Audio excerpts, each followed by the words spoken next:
लगभग 2 साल पहले उसे एक ऐसी टर्मिनल इलनेस का पता चला था जिसका कोई इलाज नहीं था, जिसने उसके दिनों को गिन दिया था। तब से वह बार बार अपना पसंदीदा गेम खेल रहा था और अब 2 साल बाद मरने का समय आखिरकार आ पहुंचा था। लेकिन उससे पहले वह इस गेम को आखिरी बार खत्म करना चाहता था। इसलिए उसने एक नया गेम शुरू किया और अपने लिए एक कैरेक्टर बनाया। एक से ज्यादा जीनियस ट्रेट चुनने की कीमत चुकानी पड़ती थी। उसके कैरेक्टर को एक नेगेटिव ट्रेट भी लेना था। उसने 2 जीनियस ट्रेट्स चुने और बदले में उसका कैरेक्टर टर्मिनली इल हो गया। चेन को कोई पछतावा नहीं था क्योंकि वह खुद भी टर्मिनली इल था। जैसे ही उसने कैरेक्टर क्रिएशन पूरा किया, अगली ही घड़ी उसे खींच लिया गया। न कोई चेतावनी, न कोई लोडिंग स्क्रीन, बस सीधा उस धिक्कार भरे गेम के भीतर। और ऐसे ही वह अंदर पहुंच गया। जब उसने आंखें खोलीं तो खुद को एक भव्य शयन कक्ष में पाया। वह हैरान था और सोचने लगा कि यह जगह कहाँ है। एक अजीब सी डेजा व्यू की अनुभूति ने उसे घेर लिया। वह कमरे में टहलता हुआ एक दर्पण तक गया। दिल में भय समा गया। क्या वह सबसे बुरे कैरेक्टर में बदल गया है? इस गेम में उसका नाम था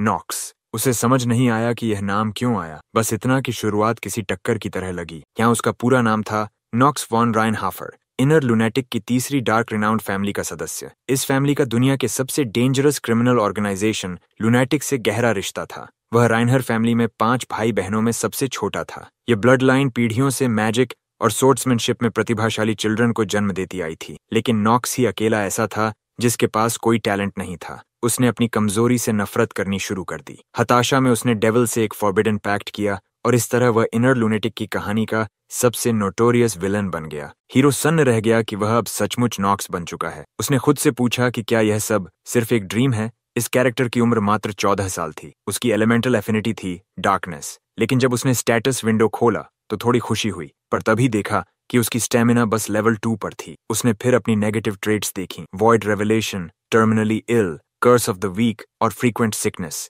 जिसमें कोल्ड हैंड्स और फीट जैसे लक्षण थे। वह शॉक में पड़ गया। यही तो वही कैरेक्टर था जिसे उसने खुद बनाया था। उसने गुस्से में चिल्लाया। वह असली लाइफ में टर्मिनली इल था और अब गेम में भी फिर से मर रहा है। इस बार उसके कैरेक्टर के पास जीने के लिए केवल 1 साल था। वह याद नहीं कर पा रहा था कि उसने यह ट्रेट क्यों चुना था, लेकिन कुछ सोचने के बाद याद आया। उसने ऐसा कैरेक्टर बनाया था जो उसी की तरह टर्मिनली इल हो। उसे याद आया कि वह अपने मेसी डेस्क पर बैठा था, डाइंग, और सहारा देने वाला कोई नहीं था। उस पल उसे क्या पता था कि वह सचमुच उसी कैरेक्टर में बदल जाएगा जिसे उसने खुद बनाया। अचानक एक नोटिफिकेशन आया। उसमें लिखा था, मेल बॉक्स में एक अनरेड मेल है, क्या वह देखना चाहता है? उसने तुरंत खोल दिया। मेल में किसी ने उसे उसके असली नाम चान और उसके गेम नेम नॉक्स दोनों से पुकारा। वह दंग रह गया। कोई उसकी असली आइडेंटिटी जानता था। यू चान, वह नाम जो उसके पेरेंट्स ने दिया था, जिनका ठिकाना अब अननोन था। वह गहरे विचारों में डूब गया। जिसने भी उसे यहाँ लाया है, उसे उसकी उस बीती लाइफ के हिस्से का ज्ञान अवश्य है जिसे वह भूल चुका था। मैसेज में लिखा था, you don't remember me but I need to say this, it's been a long time, you did well over the last 2 years, you deserve to be here, welcome back to the game. वह screen को घूरता रह गया। उसे एक line पर अटका, welcome back. क्या मैसेंजर यह बताना चाहता था कि उसकी ओल्ड वर्ल्ड अब खत्म हो चुकी है और यही जगह उसकी न्यू रियलिटी है? मैसेंजर ने जवाब दिया कि उसकी आइडेंटिटी के बारे में बहुत कुछ अभी नहीं बताया जा सकता, लेकिन उसे सलाह दी जाती है कि वह एल्डेन एकेडमी ज्वाइन करे। वहीं से उसे अपनी स्ट्रेंथ बढ़ानी होगी और पूरी कोशिश करनी होगी कि मेन स्टोरी के अनुसार आगे बढ़े। तभी उसके सामने पूरा ट्रूथ अपने आप रिवील होगा। वह पूरी तरह कंफ्यूज था और अपने थॉट्स को सोर्ट करने के लिए समय चाहता था। उसे याद आया कि वह अब गेम इनर लुनेटिक का फाइनल बॉस बन चुका है, लेकिन उससे उम्मीद थी कि वह मेन स्टोरी लाइन फॉलो करे और चाहे वह कहानी को किसी भी तरह देखे, उसका अंत हमेशा एक ही होता है, डेथ। वह सोचता है कि चाहे इनर लुनेटिक उसकी नई रियलिटी बन चुका हो, पर क्या इसका मतलब यह है कि वह अपनी मेमोरीज वापस पाने की कोशिश छोड़ दे? उसने मन ही मन ठान लिया कि चाहे कुछ भी करना पड़े, वह मेन स्टोरी लाइन पर ही टिकेगा और इसी सफर में अपनी खोई हुई मेमोरीज वापस पाएगा। उसे समझना है कि वह इस दुनिया में क्यों है और सबसे जरूरी बात, उसे जिंदा रहना है। और अगर सर्वाइवल का मतलब सच्चा विलन बनना है तो वह उस राह पर भी चलने को तैयार है। अब जब वह पीछे मुड़कर देखता है तो लगता है उसकी पुरानी जिंदगी से बहुत कुछ बदला नहीं है। 2 साल पहले उसने अपनी सारी मेमोरीज खो दी थीं और वह टर्मिनली इल था। हर दिन मौत के साए में जीना पड़ता था। बस फर्क इतना है कि अब मंच बदल गया है। वह दुनिया जिसे वह सबसे अच्छी तरह जानता है, वही सिस्टम से आज की तारीख पूछता है। सिस्टम जवाब देता है, it's the 4th of February 1812। ये सुनते ही उसे समझ आ गया कि उसके पास ज्यादा वक्त नहीं है। वह सोचता है, क्यों ना अभी अपनी 28वीं क्लियर अटेम्प्ट शुरू कर दे। जैसे ही वह दरवाजा खोलने बढ़ता है, उसकी कलाई में तेज दर्द उठता है। सिस्टम बताता है कि उसकी एक नेगेटिव ट्रेट एक्टिवेट हो गई है। लगातार बीमारी के असर से उसे रिस्ट इन्फ्लेमेशन लेवल 1 हो गया है। सिस्टम सलाह देता है कि वह आराम करे और ठीक होने का समय दे। ये सुनकर वह गुस्से में बुदबुदाता है। इस बॉडी में आखिर गड़बड़ क्या है? इतनी फ्रेजाइल क्यों है? अपनी हालत में उलझा हुआ वह अचानक एक यंग फीमेल हाउसमेट से टकरा जाता है। वह जमीन पर गिरती है और तुरंत यंग मास्टर से माफी मांगती है। वह उसके चेहरे को याद करने की कोशिश करता है। भूरे बाल और हल्की नारंगी आंखें। यह चेहरा जाना पहचाना लगता है। क्या यह रोना है? वह गिड़गिड़ाकर माफी मांगती है, कहती है कि उसने बहुत बड़ी गलती कर दी है। उसे सिर्फ इतना याद है कि इस कैरेक्टर ने अक्सर नॉक्स के पीछे बुरा बोला था। फिर भी उसे यकीन नहीं होता कि इतनी मासूम दिखने वाली लड़की गपशप करती होगी। नॉक्स भले ही विलन है, पर वह उसे माफ कर देता है और बस चेतावनी देता है कि दोबारा यह गलती न हो। कुछ पल के लिए वह अपनी असली पर्सनैलिटी भूल जाता है और रोना को देखकर मुस्कुरा देता है, लेकिन जल्द ही उसे याद आता है कि उसे पागल और खतरनाक बनकर रहना है। वह चुप हो जाता है और अपनी चुनी हुई जिंदगी के बारे में सोचने लगता है। तभी नौकरानी झिझकते हुए पूछती है कि यंग मास्टर इतनी सुबह कहाँ जाने वाले हैं? नॉक्स जवाब देता है, प्रैक्टिस हॉल। पास खड़े सारे नौकर चौंक उठते हैं। फिर वह रोना से कहता है कि वह भी साथ चले। रोना उत्साहित तो होती है, लेकिन डरती है कि कहीं उसका मालिक उसे पीटने तो नहीं ले जा रहा। प्रैक्टिस हॉल की ओर चलते हुए नॉक्स अपने हालात पर विचार करता है। मौत का एहसास कर लेने के बाद अब वह जान चुका है कि दोबारा मरना नहीं चाहता। अगर उसे सरवाइव करना है तो इस नई दुनिया में जल्दी ढलना होगा। इसका मतलब यह नहीं कि उसके पास कोई चांस नहीं। जिसने गेम 27 बार खेला है वह इसके ज्यादातर हिडन मैकेनिक्स जानता है। वह तुरंत स्टेटस विंडो पर नजर डालता है। Inner lunatic. सिस्टम बताता है कि इनर लूनाटिक की स्टोरी लाइन में एंजल्स और डीमंस एम्पायर के साथ भिड़ते हैं और इसका मैसिव फैंडम पूरी दुनिया में फैला है। इस गेम की सबसे अनोखी बात थी इसके विशाल कस्टमाइजेशंस, जिससे हर प्लेयर अलग अलग प्ले स्टाइल्स आजमा सकता है। ऑर्डिनरी और टैलेंटेड जैसे ट्रेट्स कई बार दिए जा सकते हैं, लेकिन जीनियस ट्रेट्स आमतौर पर सिर्फ एक ही मिलते हैं। लड़का सोचता है कि जीनियस ट्रेट्स किसी भी फील्ड की छोटी तक पहुंचने का रास्ता आसान बना देते हैं, और फिर भी उसके पास 2 जीनियस ट्रेट्स हैं। उसे याद है कि गेम में एक कॉन्सेप्ट था जिसे कहते हैं ट्रेट पेनल्टीज, यानी लिमिट से ज्यादा ट्रेट्स लेने पर कैरेक्टर पर बोझ। लेकिन सिस्टम के लूपहोल का फायदा उठाकर 2 जीनियस ट्रेट्स लेना संभव था। उसके ट्रेट्स थे सोर्ड्समैनशिप जीनियस और कॉम्बैट जीनियस। इनसे उसे सुपीरियर तलवारबाजी की स्किल मिलती और वह सोर्ड मास्टरी के हाईएस्ट लेवल्स तक पहुंच सकता था। इसके अलावा उसके पास था माना सेंसिटिविटी जीनियस, जिससे वह मैजिकल एनर्जी को डिटेक्ट कर सकता और उसकी स्पेल कास्टिंग और भी तेज और असरदार बनती। नॉक्स जानता था कि और भी कई ट्रेट्स हैं जो उपयोगी हो सकते हैं। वह सिस्टम डिटेल्स पढ़ना जारी रखता है और फिर उसे एक और पर्क दिखता है। क्योंकि वह अब मेन कैरेक्टर है, वह दूसरों के स्टेटस विंडोज भी देख सकता है। वह एक और ट्रेट देखता है, मास्टर ऑफ एक्टिंग। इसका मतलब यह कि किसी भी परिस्थिति में कन्विंसिंगली एक्ट करना उसके लिए आसान है, और यह स्किल उसके हालात में बहुत क्रूशल है। दूसरा ट्रेट है स्टील मेंटालिटी, जो कॉम्बैट के दौरान एक्टिवेट होने पर उसे हाई प्रेशर सिचुएशंस में भी काम और मेंटली स्ट्रांग बनाए रखता है। लेकिन असली समस्या नेगेटिव ट्रेट्स में है। उनमें सबसे खतरनाक है टर्मिनली इल, और यही अकेली समस्या नहीं। सिस्टम खुद मजाक उड़ाता है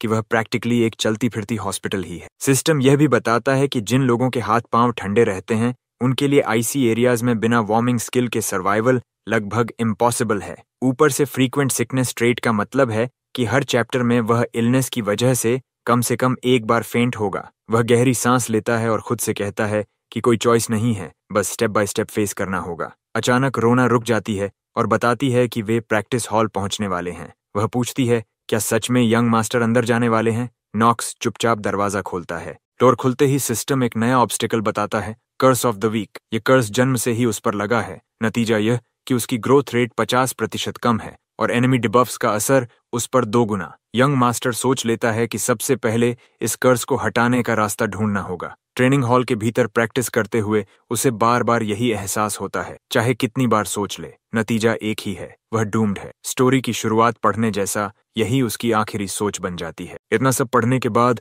अचानक उसका शरीर कमजोर पड़ता है और वह जमीन पर गिर जाता है। अब उसे अपनी लिमिट साफ दिखती है। वह 10 बार से ज्यादा सोड भी नहीं घुमा सकता। उसे अंदाजा ही नहीं था कि कर्स ऑफ द वीक उसे इतना कमजोर बना देगा। थोड़ी देर आराम करने के बाद वह धीरे धीरे खड़ा होता है और चारों ओर देखता है। पास में वेपन्स का बड़ा कलेक्शन दिखाई देता है। सिस्टम बताता है कि यह राइनर फैमिली की ओरिजिन की वजह से है और उसे सोड से शुरू करने की सलाह देता है। सिस्टम यह भी समझाता है कि राइनहर्ड लाइनिएज को कई टाइटल्स दिए गए हैं, लेकिन सबसे फेमस है high house of the blade and darkness. इसकी वजह है उनके अनोखे सोर्ड स्किल्स, जिनमें डार्क एट्रीब्यूट मैजिक को ब्लेड में चैनल करके एनिमीज को काटा जाता है। ये सब संभव हुआ है कमांडर्स ब्लेड की वजह से, जिसे टायरेनिकल ब्लेड ऑफ डार्कनेस भी कहा जाता है। ये सोर्ड हर जनरेशन में फैमिली हेड को मिलती आई है। नॉक्स सोचने लगता है कि इसका उससे क्या लेना देना। सोर्ड्समैनशिप के अलावा नोबल हाउसहोल्ड में पैदा होने का सबसे बड़ा फायदा है वेल्थ। नॉक्स असली वैल्यू ऑफ मनी समझता है और ऑनेस्टली थ्रिल्ड है कि उसके पास यह सब है। राइनहर फैमिली स्टोरी की सबसे महान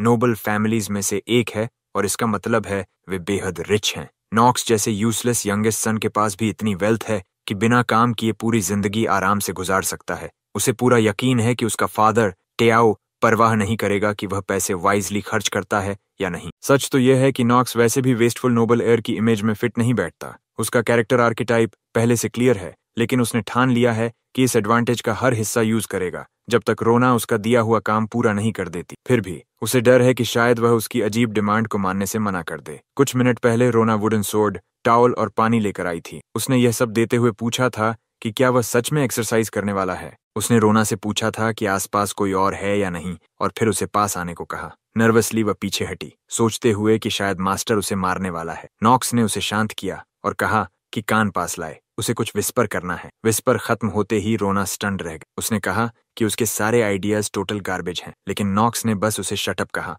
और काम निकालने को बोला। रोना ने हाँ कह दी, मगर वार्निंग दी कि दोबारा उस पर चिल्लाए नहीं। इसके बाद वह ट्रेनिंग हॉल से बाहर भाग गई, ये कहते हुए कि मास्टर बिल्कुल नहीं बदले। अब हॉल की स्टिलनेस में नॉक्स सोच रहा है कि रोना कितनी फास्ट होगी, लेकिन उसे पूरा यकीन है कि वह चीज कल तक आ ही जाएगी। वह उस चाय को पीता है जो रोना लेकर आई थी और सोचता है कि उसे इस कर्स और स्टैमिना की समस्या का कोई सोल्यूशन जल्दी चाहिए। उसने कभी नहीं सोचा था कि चीजें इतनी ओवरवेलमिंग होंगी। तभी हेड बटलर रोबेल ट्रेनिंग हॉल में प्रवेश करता है और पोलाइटली ग्रीट करता है। किसी वजह से उसका देखना नॉक्स को थोड़ा सरप्राइज कर देता है। सिस्टम तुरंत बताता है कि रोबेल राइनहर एस्टेट के मेन मैनेजर्स में से एक है और इसे केयरलेसली हैंडल नहीं किया जा सकता। वह नॉक्स के पिता और फैमिली हेड टियाओ का एडवाइजर भी है। नॉक्स समझ जाता है कि रोबेल से डील करना आसान नहीं होगा। उसे पता है कि आमतौर पर उसके पिता उसकी ओर ध्यान नहीं देते, लेकिन अब वह सोचता है कि क्या रोबेल ने कुछ अनयूजुअल महसूस किया है। नॉक्स जानता है कि इसे कैसे हैंडल करना है। वह रोबेल की ओर देखता है और पूछता है कि वह यहाँ क्यों आया है, जबकि उसे पिता के पास जाना चाहिए। तुरंत वह अपनी master of acting trait activate करता है। रोबेल जवाब देता है कि वह फैमिली हेड के आदेश पर आया है और उसे कुछ रिपोर्ट करना है। वह बताता है कि उसे टुनाइट्स डिनर में शामिल होने का इंस्ट्रक्शन मिला है। नॉक्स कंफ्यूज्ड है। वह इस फैमिली के बारे में बहुत कम जानता है, इसलिए यह अनयूजुअल लगता है। वह रोबेल से पूछता है कि क्या यह कोई जोक है। वास्तव में ये सरप्राइजिंग है कि उसके पिता अचानक उसे डिनर में बुलाना चाहते हैं। Knox invitation flat out refuse कर देता है। मैनेजर थोड़ी देर रुकता है, ये सोचते हुए कि फैमिली हेड ऐसा इंस्ट्रक्शन क्यों दे। रोबेल फिर समझाता है कि स्टाइलिनर फैमिली की एक गेस्ट आई है नाइट ट्रेनिंग लेने के लिए। अगर यंग मास्टर डिनर में शामिल नहीं होगा तो यह उसके पिता को गुस्सा दिलाएगा। तभी नॉक्स समझ जाता है ये कोई रिक्वेस्ट नहीं, डायरेक्ट ऑर्डर है। रोबेल अपनी आंखें नैरो करता है और पूछता है कि क्या आज नॉक्स में कुछ अलग सा दिख रहा है। नॉक्स थोड़ा हेजिटेट करता है और लाइंस के बीच कुछ पढ़ने की कोशिश करता है, सोचते हुए कि क्या रोबेल कोई हिंट दे रहा है। बटलर क्लैरिफाई करता है कि नॉक्स कभी खुद सोर्ड न उठाता था, लेकिन आज उसने ट्रेनिंग हॉल में खुद प्रवेश किया। वह शांत होकर पूछता है कि अचानक ये बदलाव क्यों आया। अनॉयड होकर नॉक्स अपनी आवाज उठाता है और कहता है कि एक सिंपल बटलर के लिए उसकी बाउंड्रीज ओवरस्टेप करना कभी नहीं चाहिए। जो कुछ भी वह करे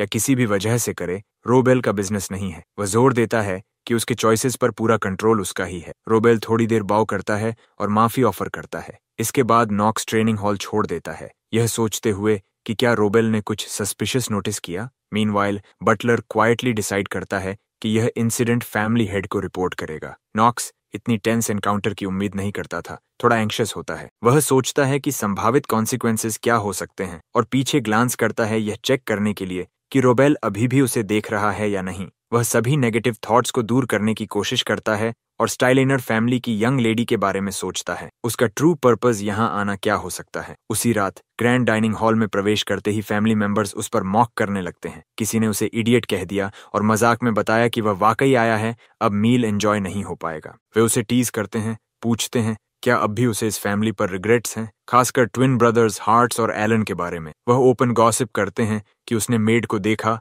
और उसे लॉस्ट केस कहते हैं। नॉक्स क्वाइटली बैठता है और सोचता है उसने तो कुछ भी नहीं किया। अचानक डोर खुलता है और उसके पिता कैजुअली एंटर करते हैं। कहते हैं कि लगता है सभी यहाँ हैं। नॉक्स अपनी नजरें उन्हें पर डालता है और सोचता है वही है, ये है इस कैरेक्टर नॉक्स का फादर और राइनहेफर फैमिली का हेड। उनके साथ चलती है एक यंग और स्टनिंगली ब्यूटीफुल गर्ल। वह आगे बढ़ती है, अपना इंट्रोडक्शन देती है और कंपोज्ड स्माइल के साथ सबको ग्रीट करती है। टीओ फैमिली को बताता है कि तालिया ने नाइट ट्रेनिंग रिक्वेस्ट की है और वह कुछ समय के लिए एस्टेट में रहेगी। वह सबको वार्म वेलकम देने के लिए कहता है। सिस्टम तुरंत नॉक्स को नोटिफाई करता है वह इनर लूनेटिक की हीरोइन है, कैरेक्टर डेस्टिन्ड है फ्यूचर वर्जन ऑफ नॉक्स का विरोध करने के लिए। वह वही है जो अंत में उसकी चेस्ट में सोड सीधे घोंपेगी। टेओ नोटिस करता है कि नॉक्स भी अपीयर हुआ। नॉक्स अपने पिता की रिमार्क से थोड़ी अनकंफर्टेबल फील करता है और तालिया इसे भी नोटिस कर लेती है। फैमिली हेड सबको बोलता है कि वे खाना शुरू करें। टेबल के ऑपोजिट साइड से ट्विन ब्रदर्स लगातार उसे टॉन्ट करते रहते हैं। उनमें से एक अपने पिता से कहता है कि अब तय कर लेना चाहिए कि कौन अगला एल्डेन एकेडमी में जाएगा। टियाओ क्यूरियस हो जाता है और सोचता है कि अब ऐसा निर्णय लेने का सही समय है। सिस्टम उसे एल्डेन एकेडमी के बारे में जानकारी देता है, बताता है कि यह इनर लूनेटिक का सबसे इंपॉर्टेंट लोकेशन है। एकेडमी में स्टूडेंट्स को विभिन्न सिचुएशंस का सामना करना पड़ता है और डीमंस से लड़ना पड़ता है। यही इनर लूनेटिक की कोर स्टोरी लाइन है। सैब समझने के बाद नॉक्स भी निर्णय लेता है कि वह एकेडमी जाएगा। स्टोरी के ओवरऑल स्ट्रक्चर को फॉलो करते हुए वह समझता है कि उसे अब अपने अलाइज भी बनाने होंगे। टीओ अनाउंसेस करता है कि जैसा कि सभी जानते हैं, एल्डन एकेडमी में प्रत्येक फैमिली से केवल 3 ही इंडिविजुअल्स जा सकते हैं। यह रिस्ट्रिक्शन नोबल्स के इन्फ्लुएंस को लिमिट करने के लिए है। चूंकि उसने पहले 2 स्पॉट्स अपने फर्स्ट और सेकंड सन्स के लिए यूज कर दिए हैं, राइनहर फैमिली के पास एकेडमी के लिए केवल एक फाइनल एंट्रेंस टिकट बचा है। नॉक्स डिटर्मिन्ड है। अलायंसेस बनाने से पहले वह जानता है कि उसे फाइनल एंट्रेंस टिकट हासिल करने के लिए जो कुछ भी करना पड़े करना होगा। टियाओ डिक्लेयर्स करता है कि यही कारण है कि उन्होंने फैमिली ट्रेडिशंस फॉलो करने का निर्णय लिया। नॉक्स एक्साइटेड हो जाता है और अपने पिता से कहता है कि लगता है आप ब्रदर्स के बीच बैटल का सजेशन दे रहे हैं। उनके पिता सरप्राइज्ड हैं कि नॉक्स सबसे पहले रिएक्ट कर रहा है। टियाओ तारीख भी अनाउंस करता है, ये ड्यूअल 1 महीने बाद होगा। फादर आगे बताते हैं कि अगला एकेडमी अटेंडी प्रैक्टिस हॉल में ड्यूअल के जरिए तय होगा। ट्विन ब्रदर्स नॉक्स को मॉक करते हैं। एक कहता है कि वह शांत रहे, नहीं तो खुद को ह्यूमिलिएट्स करेगा। दूसरा टॉन्ट करता है कि वीक फूल्स जैसे नॉक्स, जो कभी सोड भी नहीं उठाए, उनका सामना नहीं कर सकते। सरप्राइजिंगली नॉक्स काम और कंपोज्ड रहता है। वह कहता है कि वे जितना चाहें टॉक कर सकते हैं। ड्यूअल से पहले वह फोकस्ड है क्योंकि यह ट्रायल उसे एंट्रेंस टिकट सिक्योर करने के लिए पार करना है। नॉक्स कॉन्फिडेंटली डिक्लेयर करता है कि वह एल्डेन एकेडमी जाएगा। टियाओ अपने बेटे की इंटरैक्शंस देखकर थोड़ा कंफ्यूज्ड है। वहीं तालिया विजिबली इंप्रेस्ड है यंग मास्टर की कॉन्फिडेंस से और धीरे धीरे उसमें इंटरेस्ट दिखने लगता है। ये ट्विन ब्रदर्स की जेलसी को स्पार्क करता है। नॉक्स जल्दी समझ जाता है कि उसने किसी की अटेंशन अट्रैक्ट कर ली है जिसे शायद अट्रैक्ट नहीं करना चाहिए था। डिनर के बाद टियाओ अपने ऑफिस में रोबेल के रिपोर्ट्स पढ़ता है। टियाओ कहता है कि जैसा रोबेल ने रिपोर्ट किया था, वाकई लगता है कि नॉक्स में कुछ बदल गया है। रोबेल इस असेसमेंट से अग्री करता है। टियाओ रिफ्लेक्ट करता है कि यदि उसने खुद आज की इवेंट्स विटनेस नहीं की होती तो वह उन्हें विश्वास नहीं करता। वह सोचता है कि आखिर अचानक बदलाव का कारण क्या हो सकता है और यहाँ तक कि नॉक्स के डीमन द्वारा पोजेस्ड होने की संभावना भी कंसिडर करता है। किसी भी वजह से नॉक्स ने उसकी पूरी अटेंशन कैप्चर कर ली है। फैमिली हेड सिचुएशन समझता है और रोबेल को निर्देश देता है कि नॉक्स को क्लोजली मॉनिटर करे। अगले सुबह यंग मास्टर पहले से ही प्रैक्टिस हॉल में होता है। मेड्स 1 महीने बाद होने वाले ड्यूअल के बारे में गॉसिप कर रही हैं। वे यह भी सोचती हैं कि नॉक्स हमेशा सिर्फ दौड़ क्यों रहा है। नॉक्स कोशिश करता है कि उनकी बात समझे, लेकिन जल्दी ही रियलाइज करता है कि उसके पास लाइंस के बीच पढ़ने की इंट्यूशन नहीं है। सिस्टम नोटिफाई करता है कि उसका स्टैमिना स्टैट 0.1% बढ़ा है। मिनिमल इंप्रूवमेंट देखकर वह शॉक्ड है। नॉक्स डिसाइड करता है कि वह रन करेगा क्योंकि उसकी सबसे बड़ी वीकनेस स्टैमिना है। सिस्टम बताता है कि सोर्ड्समैनशिप और कॉम्बैट जीनियस का उपयोग तभी अनलॉक होगा जब स्टैमिना स्टैट लेवल 4 तक पहुंचे। वह नोट करता है कि यदि कोई उसकी करंट वीकनेस वाला नहीं होता तो वह इसे बिना किसी इशू के यूज कर सकता। कर्स ऑफ द वीक अभी भी इफेक्ट में होने की वजह से वह जल्दी थक जाता है। वह डिस्कवर करता है कि सिर्फ 1 महीने में स्टैमिना को 1.9 पॉइंट्स बढ़ाना ही कितना मुश्किल था। सिस्टम याद दिलाता है कि कर्स ऑफ द वीक एक डिबिलिटेटिंग कर्स है जो उसकी ग्रोथ रेट को आधा कर देता है। यही कारण है कि इतना रन करने के बावजूद वह केवल 0.1% स्टैमिना बढ़ा पाया। इसके साथ ही उसका टर्मिनली इल ट्रेड भी ग्रोथ रेट को प्रभावित करता है। नॉक्स को समझ आता है कि दूसरों के पेस को पकड़ने के लिए उसे 4 गुना मेहनत करनी होगी। वह सोचता है कि उसके लिए सब कुछ इतना डिफिकल्ट क्यों है। सिस्टम नोटिफाई करता है कि उसकी स्टैमिना अब 15 और माना 30 तक पहुंच गई है, लेकिन टर्मिनली इल ट्रेट की वजह से 15 ही मैक्सिमम स्टैमिना है। नॉक्स इस चिंता को फिलहाल साइड में रख देता है। तभी रोना आती है, वह सारी सप्लाईज लेकर जो उसने कल रिक्वेस्ट की थी। नॉक्स इम्प्रेस्ड है, वह इतनी तेज है जितना उसने सोचा भी नहीं था। उसे लगता है कि अब वह रियल प्रोग्रेस कर पाएगा। अब केवल यही सवाल बचता है कि लिमिट को कैसे तोड़ा जाए और स्टैमिना लेवल 4 तक कैसे पहुंचे। वह रोना द्वारा लाए गए सप्लाईज को देखता है और कॉन्फिडेंट महसूस करता है कि अपनी नॉलेज से इसे सॉल्व कर सकता है। वह इंग्रेडिएंट्स को मिक्स करता है और मिक्सचर को एक बॉटल में डालता है। रोना क्यूरियस होकर पूछती है कि उसे इतनी सारी आइटम्स की जरूरत क्यों है। नॉक्स बताता है कि पॉइजन हैंडल करना मुश्किल है, इंग्रेडिएंट्स एक्सपेंसिव हैं और अधिकतर लोग इन्हें सही तरीके से यूज करना नहीं जानते। रोना विजिबली सरप्राइज्ड होती है। नॉक्स फिर मिक्सचर पी लेता है। रोना तुरंत अलार्म्ड हो जाती है क्योंकि यह पॉइजन है। सिस्टम नोटिफाई करता है कि उसने पॉइजन ऑफ द 3-हेडेड गॉर्गन कंज्यूम कर लिया है और इसके कारण उसकी हेल्थ टेम्परेरीली 1.5 टाइम्स बढ़ जाएगी। साथ ही सिस्टम डेथ काउंटर स्टार्ट कर देता है। केवल 10 मिनट बचे हैं। रोना पैनिक में हेड बटलर को बुलाना चाहती है, लेकिन नॉक्स उसे रोक देता है। वह फिर कोर खा लेता है, जिसे नॉर्मली कंज्यूम नहीं किया जाता। रोना और ज्यादा डर जाती है। सिस्टम कंफर्म करता है कि उसने गोलेम्स कोर इंजेस्ट कर लिया है और अब उसका शरीर धीरे धीरे पेट्रीफाई होने लगेगा। अचानक सिस्टम एक और नोटिफिकेशन देता है, हिडन पीस एक्टिवेटेड। पॉइजन और गोलेम्स कोर की रिएक्शन शुरू हो जाती है। नॉक्स को सेटिस्फैक्शन होता है कि सब कुछ उसकी प्लानिंग के अनुसार चल रहा है। सिस्टम एक्सप्लेन करता है कि नॉर्मली गोलेम्स कोर का यूज इंडिविजुअल्स को पेट्रीफाई करने, डिफेंसिव स्टैट्स बूस्ट करने या आर्टिफिशियल गोलेम्स बनाने के लिए होता है, लेकिन जब इसे 3-हेडेड गॉर्गन के पॉइजन के साथ मिक्स किया जाता है तो स्पेशल रिएक्शन होती है, पॉइजन डाइल्यूट हो जाता है। फिर आता है सबसे critical message, curse of the week lift हो गया। नॉक्स ओवरजॉयड है। रोना अब भी डरती है कि यंग मास्टर कभी भी मर सकता है। नॉक्स जानता है कि अभी एक स्टेप बाकी है। वह अपनी शर्ट अनबटन करता है, जो रोना को और अधिक टेरिफाई करता है। रोना एंग्शियस और क्यूरियस है, जानना चाहती है कि अगला स्टेप क्या होगा। सरप्राइज के लिए नॉक्स पॉइजन को अपने सिर पर डाल देता है। सिस्टम इमीडिएटली नोटिफाई करता है कि उसने dew of the remembering fairy use किया और गोलेम्स कोर के पेट्रिफिकेशन इफेक्ट्स वैनिश हो गए। ये कोर के साथ रिएक्शन कर रहा है। नॉक्स के लिए ये प्रोसेस एक अनयूजुअल तरह का हीलिंग जैसा लगता है। सिस्टम बताता है कि हिडन पीस एक्टिवेटेड हुआ है और यूजर को टेम्पोरेरीली ब्लेसिंग ऑफ ग्रोथ ट्रेट मिलेगा। सब कुछ नॉक्स की योजना के अनुसार अनफोल्ड होता है। सिस्टम पॉजिटिव ब्लेसिंग्स दिखाता है। अब केवल एक आइटम बचा है, rapid stamina growth scroll. Knox बिना हेजिटेशन के इसे टीयर कर देता है। सिस्टम कंफर्म करता है कि स्क्रोल सक्सेसफुली यूज हो गया है और अब स्टैमिना ग्रोथ रेट डबल हो जाएगी। नॉक्स सोचता है कि उसने फाइनली कर्स एलिमिनेट कर दिया है। ब्लेसिंग ऑफ ग्रोथ के कारण टर्मिनली इल ट्रेट के डीबफ्स सप्रेस हो गए हैं और स्क्रोल के इफेक्ट से अब उसका current growth rate most individuals की तुलना में डबल है। इसका मतलब है कि वह अपनी स्टैमिना स्टैट बहुत तेजी से बढ़ा पाएगा। अचानक नॉक्स रोना को पकड़ता है और उसे चूम लेता है। शॉक्ड रोना उसकी ओर देखती है और इंटरनली सोचती है कि क्या यंग मास्टर सच में ठीक है। वह उसे चिल्लाती है, कहती है कि जब उसने अचानक अपने कपड़े उतारने शुरू किए उसे लगा कि शायद उसके सिर में कुछ सीरियस प्रॉब्लम है। नॉक्स फिर उसे टॉवल लाने का आदेश देता है। स्टिल कंफ्यूज्ड और ओवरवेल्म्ड रोना वहां खड़ी रहती है, क्यूरियस कि आखिर उसके यंग मास्टर के साथ क्या हो रहा है। नॉक्स सोचता है कि अब जबकि कर्स लिफ्ट हो चुका है शायद उसे उसके साथ थोड़ा जेंटल होना चाहिए। वह कहता है कि वह ठीक है। रोना पूछती है कि क्या वह एब्सोल्युटली श्योर है कि सब ठीक रहेगा, भले ही उसने हेड बटलर को न बुलाया हो, और अलाउड सोचती है कि क्या उसे रेस्ट नहीं करना चाहिए। नॉक्स अश्योर करता है कि अब सब ठीक है। स्टिल पजल्ड वह फिर से पूछती है कि उसका अगला कदम क्या होगा। नॉक्स कामली रिप्लाई करता है कि वह बस दौड़ेगा। गार्डन में नॉक्स दौड़ना शुरू करता है और रोना उसके पीछे दौड़ती है, हाथ में टॉवल लिए। उसकी विंडो से तालिया ये सीन देखती है, पजल्ड कि कोई इतना वीक होने के बावजूद अपने भाइयों के साथ मैच क्यों स्वीकार करता है। उसकी मेड एमा धीरे से रिमाइंड करती है कि राइनहेफर के यंगेस्ट सन को ओपनली मत देखो, यह इनअप्रोप्रिएट माना जाता है। लेकिन तालिया अब भी कंफ्यूज्ड है। उसे समझ नहीं आता कि नॉक्स बिना सोड लिए सिर्फ लगातार दौड़ता रहता है। वह याद करती है कि राइनहर के अन्य नाइट्स ने भी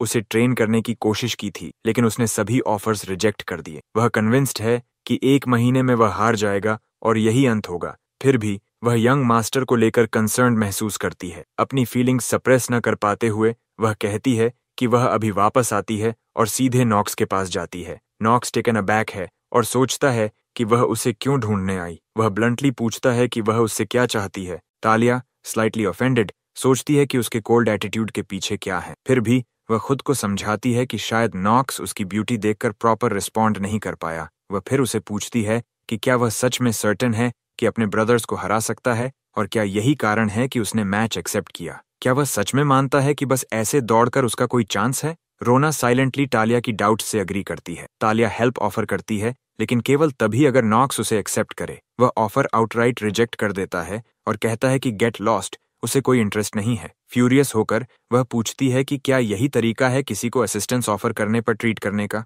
रोना जेंटली एडवाइस करती है कि अगर वह ऐसे बोलेगा तो गर्ल्स उसे डिसलाइक करेंगी। अनॉयड, तालिया स्नैप्स कि वह उसकी ऑफर फॉरगेट कर सकता है और अपने तरीके से काम करे। रोना साई करती है और कहती है कि इससे सब चीजें अननेसेसरीली कॉम्प्लिकेटेड हो गई हैं। नॉक्स प्रोसीड करता है और सिस्टम से तालिया की इंफॉर्मेशन चेक करता है। वह उसके ट्रेड्स पढ़ता है और समझता है कि वह इनक्रेडिबल टैलेंट रखती है। इनर लूनाटिक में ज्यादातर ग्रोन मैन की स्टैमिना स्टैट 4 के आसपास होती है, लेकिन उसकी स्टैट रिमार्केबली हाई है। हालांकि वह अभी कॉन्टिनेंट के 3 सोर्ड मास्टर्स या 4 ग्रेट मेजेस में से किसी की पोटेंशियल तक नहीं पहुंची। नॉक्स देखता है कि कम से कम वह फ्यूचर में उन स्तरों तक पहुंच सकती है। वह कंक्लूड करता है कि वह कई डीमंस को मार सकती है, खासकर अपने फायर एट्रीब्यूट के साथ। वह जानता है कि तालिया का fire attribute magic eventually white flames में अवेकन होगा, फ्लेम्स जो भविष्य में डीमनाइज्ड नॉक्स को जलाने के लिए इस्तेमाल होंगे। वह कॉन्सिक्वेंसेस पर रिफ्लेक्ट करता है। अगर वह अभी तालिया को एलाई बना लेता है तो फ्यूचर की स्टोरी बहुत बदल जाएगी। इसलिए वह रिजॉल्व करता है कि ओरिजिनल स्टोरी लाइन फॉलो करते हुए डेथ अवॉइड करना है। फिर भी वह सोचता है कि क्या संभव है कि वह किसी के साथ गेट अलोंग करे जो भविष्य में उसे मारने वाला है। 1 महीने बाद ट्रेनिंग हॉल में नॉक्स के ट्विन ब्रदर्स तालिया की सोर्ड स्किल्स एडमायर करते हैं और उसकी क्विक लर्निंग की तारीफ करते हैं। एलन कमेंट करता है कि यह एग्जैक्टली वही है जो वह स्टिल राइनर फैमिली के मेंबर से एक्सपेक्ट करता है। उसका फैमिली नेम सुनकर तालिया अपनी सिस्टर की याद करती है जो उससे बहुत स्ट्रॉन्गर और स्किल्ड है। तालिया को याद आता है कि उसकी सोर्ड एक मैच में टूट गई थी। वह क्वेश्चन करती है कि क्या वह सच में नाइट बन सकती है। उसके थॉट्स उसके लेसन्स पर ड्रिफ्ट होते हैं। एक नाइट कभी ग्रीड से ड्रिवन नहीं होना चाहिए, मॉडेस्टली जीना चाहिए और ग्रेटर गुड के लिए सैक्रिफाइस करने को तैयार रहना चाहिए। सबसे पहले एक नाइट को सोर्ड और उसके फॉर्म में मास्टरी हासिल करनी चाहिए ताकि वह टाइटल के योग्य बन सके। तालिया भी सोचती है कि क्या रियलिस्टिकली नॉक्स अपने भाइयों को हरा सकता है जिन्होंने सालों तक ट्रेनिंग की है केवल कार्डियो एक्सरसाइजेस करके। उसके दिमाग में ये संभव नहीं है। अगले दिन एक क्राउड इकट्ठा होता है मैच देखने के लिए और बॉय और उसका ब्रदर आमने सामने खड़े होते हैं। उनके फादर, अन्य एल्डर्स और तालिया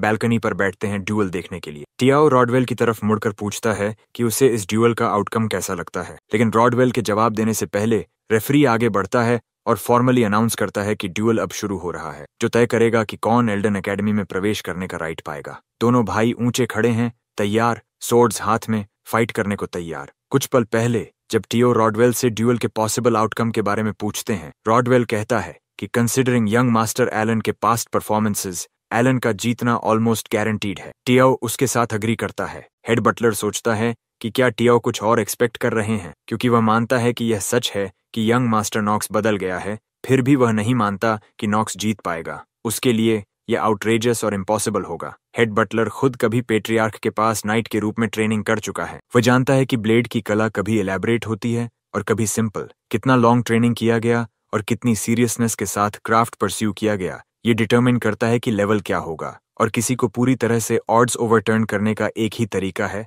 और जो उसके आगे है उसे नील करने पर मजबूर करना। वह है एक वॉल जो क्लाइम नहीं की जा सकती। Overwhelming talent. वह सोचता है कि क्या यंग मास्टर नॉक्स ऐसा टैलेंट लेकर पैदा हुआ था। थियो कहता है कि पॉसिबिलिटी 0 नहीं है। कम से कम अगर नॉक्स राइनहर ब्लड लेकर पैदा हुआ है तो यंगेस्ट सन में सोर्ड एम्परर का टैलेंट होने का चांस है। अचानक सिस्टम नोटिफाई करता है कि उसके ट्रेट्स, सोर्ड्समैनशिप और कॉम्बैट जीनियस इनएक्टिव हैं। आवर बॉय सोचता है कि इतनी हाई लक स्टैट होने के बावजूद वह इतना अनलकी क्यों है। अब वह कंफ्यूज्ड है। क्या उसका लक स्टैट वास्तव में नेगेटिव में है? उसे पता है कि अंत में वह स्टैमिना स्टैट 4 तक नहीं पहुंच पाया। सिस्टम फिर अपडेट करता है और ट्रेट इफेक्ट्स एक्टिवेशन की जानकारी देता है। वह याद करता है कि ट्रेनिंग के दौरान उसका स्टैमिना स्टैट सिर्फ 0.1 बढ़ा। वह थोड़ी रिलीफ महसूस करता है क्योंकि उसकी स्टैमिना अब 3.8 है। स्टैमिना इंप्रूव करने के लिए दौड़ते हुए रोना पूछती है कि क्या उसे सच में उसके साथ दौड़ते रहना है। वह मुस्कुराता है और कहता है कि अगर वह नहीं दौड़ेगी तो मजा नहीं आएगा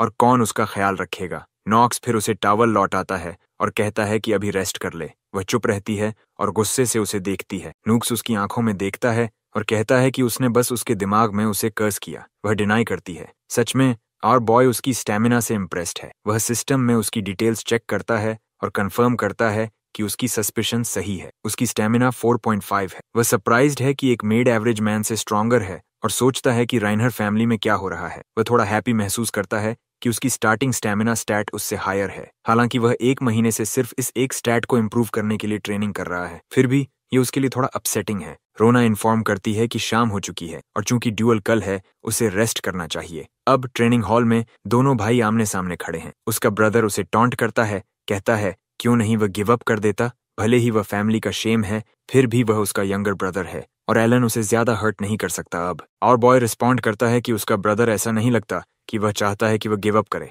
एलन कहता है कि वह सही है और ऑनेस्टली वह स्टिल राइनर फैमिली की बेटी को इम्प्रेस करना चाहता है और उसे लगता है कि नॉक्स इसमें उसकी हेल्प करेगा। नॉक्स कहता है कि वह श्योर नहीं है कि यह अच्छा चॉइस है। और बॉय जानता है कि एलन की स्टैमिना स्टैट 8 है। एलन फिर पूछता है कि क्या उसे भी उस पर क्रश है और हीरो जानता है कि वह ऑर्डिनरी मेथड से एलन को डिफीट नहीं कर सकता। रेफरी अनाउंस करता है कि duel for the admission ticket to Alden academy अब शुरू होने वाला है। वह दोनों भाइयों को भी बताता है कि उन्हें रिजल्ट एक्सेप्ट करना होगा और ऑब्जेक्शंस अलाउड नहीं होंगे। हमारे लड़के के अंदर हल्का सा डर है क्योंकि वह जानता है कि अगर वह यहाँ हार गया तो सब कुछ खत्म हो जाएगा। उसे अपनी यादें ढूंढनी हैं और अब भी यह पता लगाना है कि वह कौन था जिसने उसे पत्र भेजा था। उसे यह भी पता है कि 1 साल की ग्रेस पीरियड के बाद उसकी मौत निश्चित है। रेफरी दोनों से पूछता है कि क्या वे तैयार हैं, फिर लड़ाई शुरू करने का संकेत देता है। एलन पहला हमला करता है और हमारा लड़का इतनी बेहतरीन तरह से बचाव करता है कि खुद उसे अपनी डिफेंसिव स्किल की तारीफ करनी पड़ती है।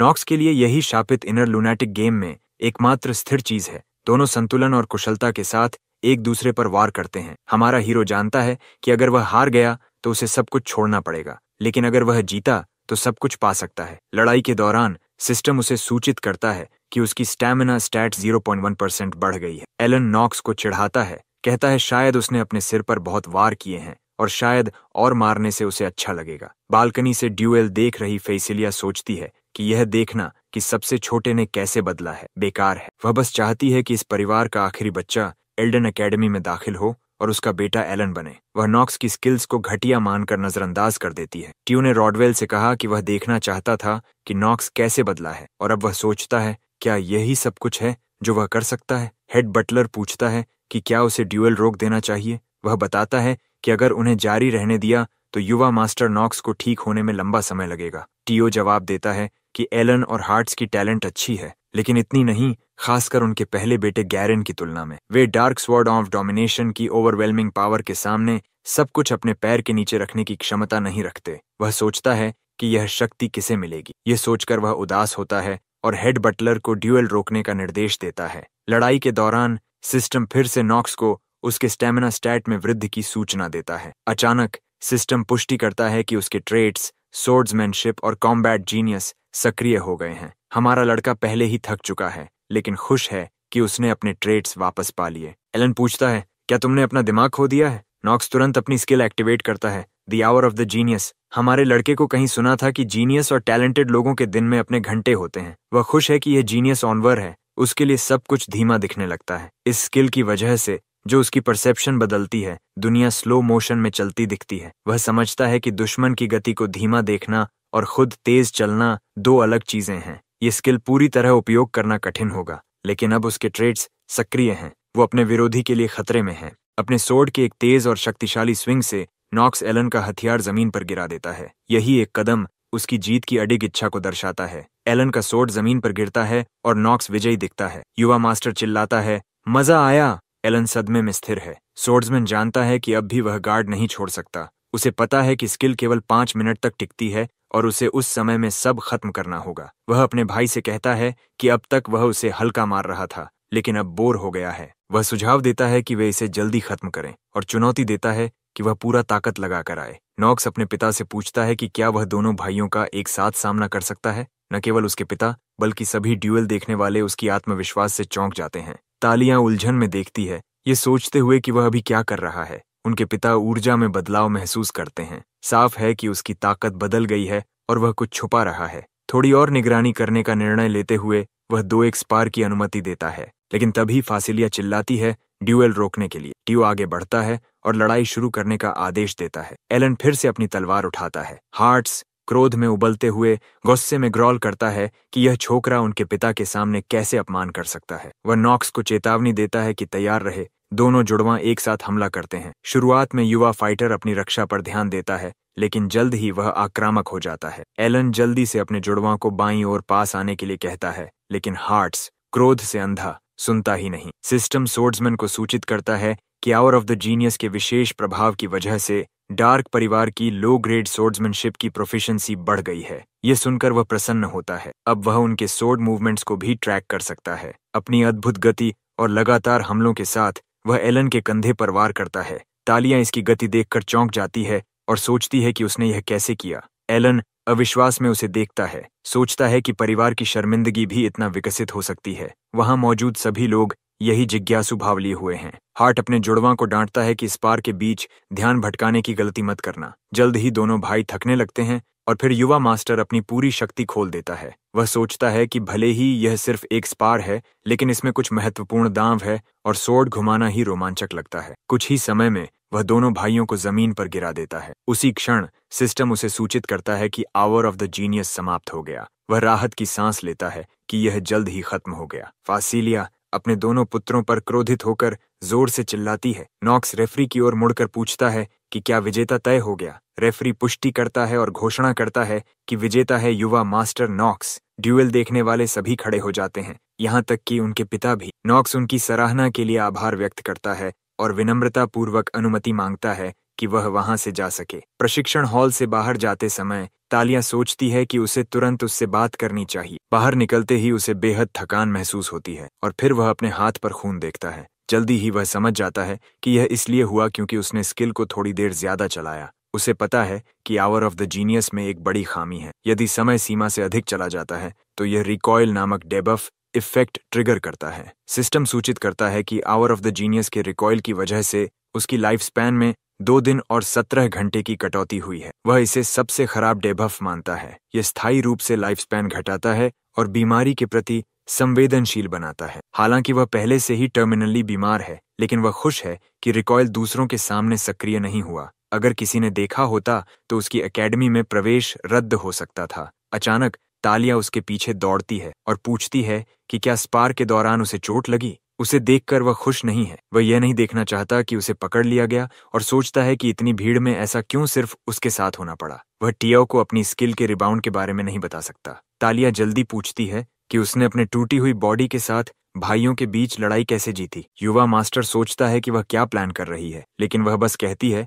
कि उसने उसे गलत समझा है। वह स्पष्ट रूप से उसकी प्रदर्शन से प्रभावित है। पिछले महीने उसने देखा था कि नॉक्स ने पहले दिन कभी सोर्ड नहीं उठाया, केवल लकड़ी की तलवार अस्थिरता से घुमाई। किसी ऐसे व्यक्ति का जीतना यह साबित करता है कि वह प्रतिभाशाली है। अब वह जानना चाहती है कि उसने ऐसी प्रतिभा कैसे जगाई और कैसे ट्रेन किया। लेकिन ड्यूएल खत्म होने और उसे अकेले देखते हुए वह भ्रमित है और जानना चाहती है कि वास्तव में क्या हो रहा है और वह इस हालत में क्यों है। उसके दिमाग में कई सवाल हैं। क्या उसने अपनी जीनियस और टैलेंट से भाइयों को हरा दिया? यह भी अफवाहें थीं कि नॉक्स कुछ काम का नहीं है। उसने बस कड़ी मेहनत की और जीत हासिल की। जब वह उसे खांसते हुए देखती है तो पूछती है कि क्या वह ठीक है और मदद करने की कोशिश करती है, लेकिन वह उसका हाथ ठुकरा देता है और कहता है कि कभी उसे छूना मत। वह ऐसा इसलिए करता है क्योंकि पिछले 2 साल से वह गेमिंग में मग्न है, जिससे दूसरों के साथ तालमेल मुश्किल हो गया है। उसे यह भी पता है कि वह भविष्य में उसे मार सकती है। तालिया माफी मांगती है और कहती है कि उसे नहीं पता था कि वह सोर्ड के प्रति इतना गंभीर है और उसने सुना था कि उसका शरीर जन्म से ही कमजोर था। अब वह समझती है कि उसने केवल स्टैमिना ट्रेनिंग क्यों की। वह कहती है कि उसने उसे गलत समझा और अच्छा नाउम्मीद जैसा व्यवहार शायद उसका इरादा नहीं था। वह यह भी बताती है कि एम्मा ने कहा था कि लोग ऐसे गलती कर सकते हैं। सोर्ड्समैन थोड़े भ्रमित महसूस करता है और सोचता है कि उसे कैसे जवाब देना चाहिए, क्योंकि वह इतनी ईमानदार है, बिल्कुल उसी तरह जैसे उसने गेम में देखा है। हालांकि उसे पता है कि उसके पास नाइट के ट्रेट्स हैं। वह यह भी सोचता है कि एक गर्वीले प्रतिष्ठित ड्यूक परिवार की बेटी होने के नाते उसके लिए गलती स्वीकार करना कठिन होगा। वह उससे कहता है कि अगर यही उसके बारे में विचार है तो कृपया खून बहने की बात किसी को न बताए। वह इसे गुप्त रखने के लिए सहमत हो जाती है। उसे देखते हुए वह सोचता है कि शायद अब उसे इस मामले के दूसरों तक पहुंचने की चिंता नहीं करनी पड़ेगी। वह उससे वादा करने को कहता है और जाने को कहता है। वह उदास महसूस करती है क्योंकि नॉक्स ने उस पर ध्यान नहीं। उस रात टियाओ के कार्यालय में वह हेड बटलर से कहता है कि लगता है उसकी अटकल सही थी और पूछता है कि नॉक्स की प्रतिभा के बारे में वह क्या सोचते हैं। रॉडवेल जवाब देता है कि पहले वह समझ नहीं पाया कि नॉक्स ने खुद को क्यों हराया, लेकिन अपने उम्र के बच्चों और सभी अन्य युवा मास्टरों में वह मानता है कि नॉक्स सबसे बेहतर है। टियाओ सहमत होता है, लेकिन स्वीकार करता है कि उसे लगता है कि नॉक्स कुछ छुपा रहा है। वह रॉडवेल को आदेश देता है कि वह उसकी हर गतिविधि पर नजर रखे और केवल देखने तक ही सीमित रहे, चाहे वह कुछ भी करे। वह यह भी सोचता है कि क्या नॉक्स में सुप्रीम ब्लैक सोर्ड को विरासत में पाने की पर्याप्त प्रतिभा है। टियाओ बताता है कि उसके पास ज्यादा समय नहीं बचा और जो रॉडवेल कर रहा है वह महत्वपूर्ण है। रॉडवेल आश्वस्त करता है कि वह पूरी कोशिश करेगा। अब देर रात हो चुकी है और सिस्टम युवा मास्टर को सूचित करता है कि उसने ट्यूटोरियल क्वेस्ट पूरा कर लिया और पहली लड़ाई जीत ली। नॉक्स जानता है कि यह एक ऐसी सोर्ड है जो वास्तविकता बन जाती है, लेकिन गेम लाइक सिस्टम अब भी मौजूद है। स्टेटस विंडो भी बनी हुई है। सिस्टम बताता है कि उसे रिवॉर्ड्स मिलेंगे और फ्री स्टैट पॉइंट्स प्राप्त हुए हैं। यह उसके लिए जैकपॉट जैसा है, लेकिन वह ज्यादा खुश नहीं है क्योंकि उसने पूरे महीने स्टैमिना बढ़ाने के लिए दौड़ लगाई और यह पहले ही मिल सकता था। वह अपने कमरे में स्टेटस विंडो को देखते हुए बैठता है। वह अपनी लक स्टैट को देखता है और इसे 7 से 10 बढ़ा देता है क्योंकि यह मेहनत से नहीं बढ़ाई जा सकती। इनर लुनाटिक में लक सबसे मूल्यवान स्टैट है। प्रक्रिया पूरी करने के बाद वह तुरंत इसका मूल्य जांचने का निर्णय करता है। सिस्टम सूचित करता है कि उसे मास क्लियर का लाभ 27 बार मिला है। उसे यह देखकर आश्चर्य होता है कि बेनिफिट सिस्टम अब भी मौजूद। ये उसके लिए राहत की बात है। वह तुरंत गॉटचा करने का निर्णय करता है और उसके सामने एक विशाल मशीन प्रकट होती है। वह हंसता है, सोचता है कि इसे सीधे देखकर अजीब लगता है। उसे याद आता है कि जब लक स्टैट सबसे उच्च स्तर पर होता है तो इंटरमीडिएट रैंक या उससे ऊपर आने की संभावना 99% होती है। वह विभिन्न रैंक्स को देखता है जिनमें एडवांस्ड रैंक सोने का और उच्चतम रैंक रेनबो है। वह गोल्ड या उससे ऊपर पाना चाहता है। मशीन प्रक्रिया शुरू करती है और एक गोल्ड रैंक उसके हाथ में आता है। यह एक गोल्ड लेटर है। सोर्ड्समैन इसे खोलता है और सिस्टम उसे एडवांस ट्रेट सुप्रीम रूलर्स ऑ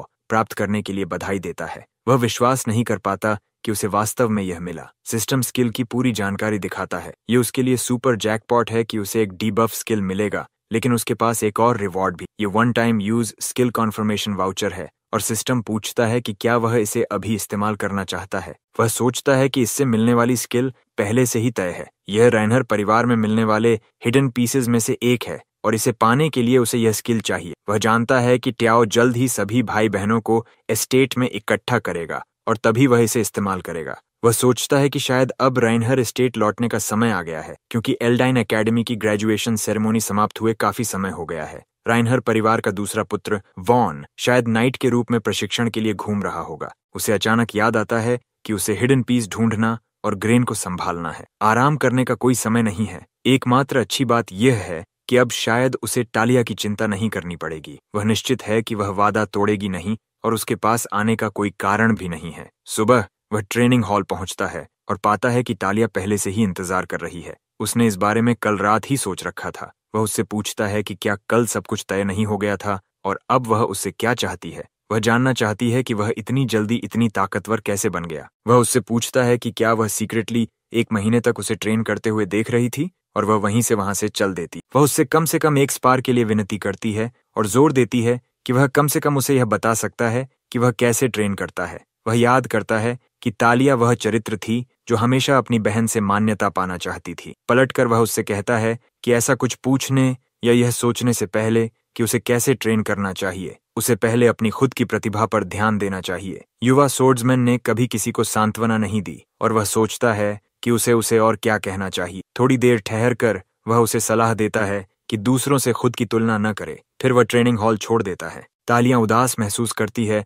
और लगभग आंसू में है क्योंकि वह बस चला गया। ट्रेनिंग हॉल के बाहर चलते हुए वह सोचता है कि क्या वह उसके पीछे आएगी या वहीं रुकेगी। वह यह भी सोचता है कि उसे हिडन पीस कमाने के दौरान उसे देखने की जरूरत नहीं है क्योंकि वह अंततः उसे मार भी सकती है। चलते चलते वह राइनहाफर परिवार के खलिहान पहुंचता है और वहां बहुत सारे घोड़े इकट्ठे देखता है। वह जानता है कि यह जगह महाद्वीप में सबसे अच्छे घोड़े पालने के लिए प्रसिद्ध है। वहां उसके पिता और जुड़वां भाई उसका इंतजार कर रहे हैं और हेड बटलर उसका स्वागत करता है। उसके पिता बताते हैं कि उन्हें यकीन है कि सभी जानते हैं कि उन्हें वहां क्यों बुलाया गया। वह कहते हैं कि अब से हर किसी को वह घोड़ा चुनना होगा जिसके साथ वे हमेशा रहेंगे। युवा मास्टर इसे पहले से जानता था और इस पल का इंतजार कर रहा था। वह याद करता है कि घोड़े महाद्वीप और रेनहर परिवार दोनों में सबसे पवित्र जीव माने जाते हैं। यदि कोई मेज या नाइट बनना चाहता है तो वे बचपन में ही घोड़ा चुनते हैं जो जीवन भर साथी बने। वह जानता है कि एल्डेन एकेडमी में हॉर्स राइडिंग सिखाई जाती है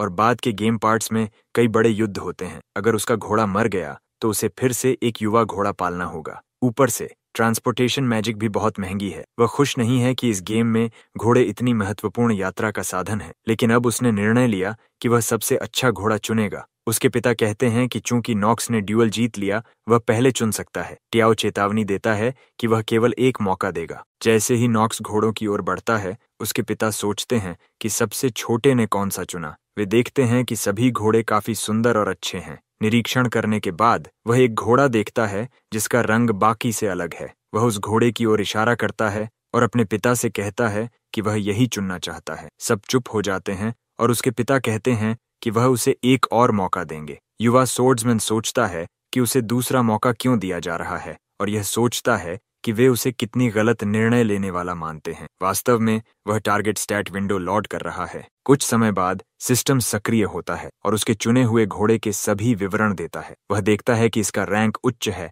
और अधिकांश समन्ड क्रीचर्स रैंक में विभाजित हैं। उनके विकास के आधार पर वे एक से अधिक रैंक बढ़ सकते हैं। वह जानता है कि इसका मतलब है कि यह घोड़ा कम से कम हाईएस्ट रैंक तक जा सकता है, और ऊपर से यह ऑब्सीडियन है। सिस्टम उसे बताता है कि यह वहां मौजूद कई प्रकारों में सबसे दुर्लभ है और इसका नाम एग्नोस रॉक के प्रकार से लिया गया है। वह सोचता है कि अगर पेट्रियार्क जानता तो वह खुद यह घोड़ा ले लेता। वह जानता है कि अभी यह ज्यादा आकर्षक नहीं है क्योंकि इसमें नेगेटिव ट्रेट है। सिस्टम इसके सभी नेगेटिव ट्रेट्स दिखाता है और वह समझता है कि कुछ दृष्टिकोण से यह टर्मिनली इल ट्रेट से भी ज्यादा परेशान करने वाला है। वह अपने पिता से कहता है कि वह अपना मन नहीं बदलेगा और इसी घोड़े के साथ जाएगा। वह जानता है कि अपने ज्ञान से वह इस घोड़े को बचा सकता है। उसके पिता सोचते हैं कि उसने ऐसा क्यों चुना, और शायद वह खुद को घोड़े पर प्रोजेक्शन कर रहा है। अंत में वह सोचता है कि उसका बेटा बस भावुक और कमजोर व्यक्ति है। त्या उसकी पसंद को निराशाजनक कहता है और स्पष्ट करता है कि वह आशा करता है कि नॉक्स इस निर्णय पर पछताएगा नहीं। सलाह देने के बाद उनके पिता चले जाते हैं। जुड़वां भाई उसे रोकना चाहते हैं और युवा मास्टर भ्रमित महसूस करता है। सोचता है कि उसका निर्णय वास्तव में निराशाजनक था। हेड बटलर जुड़वां भाइयों से कहता है कि वह नॉक्स पर नजर रखेगा और उन्हें उनके घोड़ों का चयन करने का अनुरोध करता है। रॉडवेल नॉक्स के पास आता है और घोड़े का नाम चुनने के लिए कहता है। वह सहमत होता है और उसे काल नाम देता है। युवा सोर्ड्समैन कहता है कि वह काल के साथ जाएगा। उसने इनर लूनेटिक क्लियर करते समय उस नाम का इस्तेमाल किया था और यह उसके लिए एक महत्वपूर्ण नाम है। वह घोड़े को अपने बेडरूम ले जाता है क्योंकि वह नहीं चाहता कि अन्य लोग जो होने वाला है उसे देखें। वह ध्यान देता है कि घोड़े की आंखें जीवित रहने के लिए दृढ़ निश्चयी हैं, बिल्कुल वैसे ही जैसे वह खुद जीवन के लिए संघर्ष कर रहा है। वह देखता है कि रोना कमरे में मौजूद है, इसीलिए वह उसका नाम पुकारता है और चेतावनी देता है कि अगर वह अभी जवाब नहीं देती तो परिणाम भुगतने होंगे। वह उसकी चेतावनी समझ जाती है और जोर से चिल्लाती है कि वह यहाँ है। वह उससे पूछती है कि उसे कैसे पता चला कि वह यहाँ है। वह उसे आदेश देता है कि वह उसके घोड़े का ध्यान रखे। रोना यह देखकर हैरान है कि घोड़ा उसके बिस्तर पर है क्योंकि उसे ही इसे साफ करना होता है। वह हंसता है और कहता है कि यह एक बीमार घोड़ा है और उसे पूरी मेहनत करनी होगी। उसके पास उसे मारने का कोई विकल्प नहीं है। वह जानता है कि यह थोड़ी समस्या पैदा करेगा और जो कुछ होने वाला है वह काफी चौंकाने वाला होगा। असली सवाल यह था कि क्या रोना इसे संभाल पाएगी। 3 दिन बाद कार्ल मर जाता है और रोना उसके लिए रोती है। उसकी आंसू युवा मास्टर को दुख पहुंचाती है। वह जानता है कि रोना ने कार्ल की देखभाल में बहुत मेहनत की है और वह उसके लिए थोड़ा बुरा महसूस करता है। वह पहले से जानता था कि ऐसा कुछ होगा। वह उसे रोने से रोकता है क्योंकि यह उसका ध्यान भटका रही। वह उसे आश्वस्त करता है और कहता है कि चिंता मत करो, कार्ल फिर से उसकी ओर लौट आएगा। वह वहीं खड़ी है, भ्रमित, सोचती है कि शायद उसके दिमाग में कुछ गड़बड़ है। वह बस मुस्कुराता है और उसे निर्देश देता है कि अब उसके पीछे खड़ी हो जाए। वह अपनी जैकेट से स्क्रॉल निकालता है। अपने हाथ को स्क्रॉल पर रखते हुए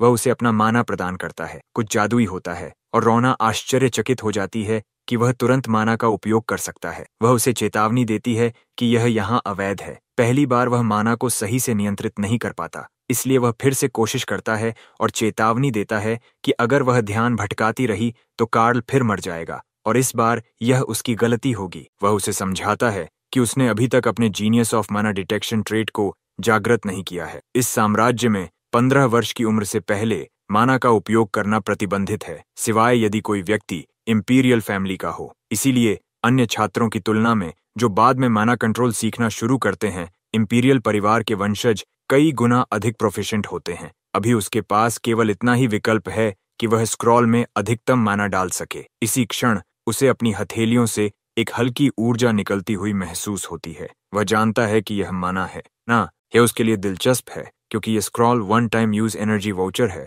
और इस बार वह कोई गलती करने का जोखिम नहीं उठा सकता। अब से जो जादू वह इस्तेमाल करेगा वह ब्लैक मैजिक होगा। सिस्टम पुष्टि करता है कि skill book of the dead Necromacron प्राप्त हो चुका है। सिस्टम उसे यह भी सूचित करता है कि टारगेट कार्ल को अनडेड के रूप में पुनर्जीवित किया जा सकता है। वह याद करता है कि सिस्टम ने बताया था कि इंटरलोकैटिक में अनडेड ट्रेट वाले 2 प्रकार के प्राणी होते हैं। पहला प्रकार वे हैं जिन्हें ब्लैक मैजिक या डार्क मना से वापस जीवन दिया गया और दूसरा वे हैं जिन्हें ईगो के बिना पुनर्जीवित कर मजबूत बनाया गया। वह जानता है कि ऐसे प्राणी अपने मास्टर के प्रति लगभग अंधभक्ति बनाए रखते हैं। हालांकि समस्या यह है कि केवल एक परिवार है जो कॉर्प्सेस को अनडेड के रूप में पुनर्जीवित कर सकता है और वह है डार्क फैमिली, मार्वस फैमिली। जबकि राइनहेयर भी एक डार्क फैमिली है, वह नाइट फैमिली है। वहीं मार्वस फैमिली ब्लैक मेजेस हैं जो अनडेड को नियंत्रित करते हैं। वह सोचता है कि क्या फिर मार्वस फैमिली से बाहर के प्लेयर्स अपनी स्किल्स का उपयोग नहीं कर सकते। वह जानता है कि जवाब नहीं है क्योंकि उसके पास one time use skill selection voucher है। इससे उसने नेक्रोमैक्रॉन, जिसे बुक ऑफ द डेड भी कहा जाता है, प्राप्त किया। रोना आश्चर्यचकित हो जाती है जब वह देखती है कि युवा मास्टर के मुंह से डार्क ब्लड बहने लगता है, लेकिन वह इसे थोड़ी देर और आगे बढ़ाना चाहता है। अचानक उसे महसूस होता है कि उसका माना खत्म हो रहा है। उसी क्षण कार्ल जीवित हो जाता है। सिस्टम पुष्टि करता है कि उसने स्किल सफलतापूर्वक एक्टिवेट किया। कार्ल अब पहले से भी मजबूत है। सिस्टम सूचित करता है कि उसका पेट कार्ल अनडेड के रूप में पुनर्जीवित हो गया है। वह इस स्किल को सफलतापूर्वक प्राप्त करने पर प्रसन्न है। वह अब सिस्टम में कार्ल के ट्रेट्स को देखता है। वह यह देखकर आश्चर्यचकित होता है कि कार्ल पहले से कहीं ज्यादा विकसित हो गया है। हालांकि कार्ल के कुछ नेगेटिव ट्रेट्स भी हैं। वह कार्ल से कहता है कि अब से वह उसका मास्टर होगा और कार्ल ऐसे व्यवहार करता है जो दर्शाता है कि उसने अपने मास्टर को पूरी तरह समझ लिया है। रोना भावुक हो जाती है और युवा मास्टर को कसकर गले लगाती है। कहती है कि उसे लगा कि उसके साथ कुछ बुरा हुआ है और यह सोचकर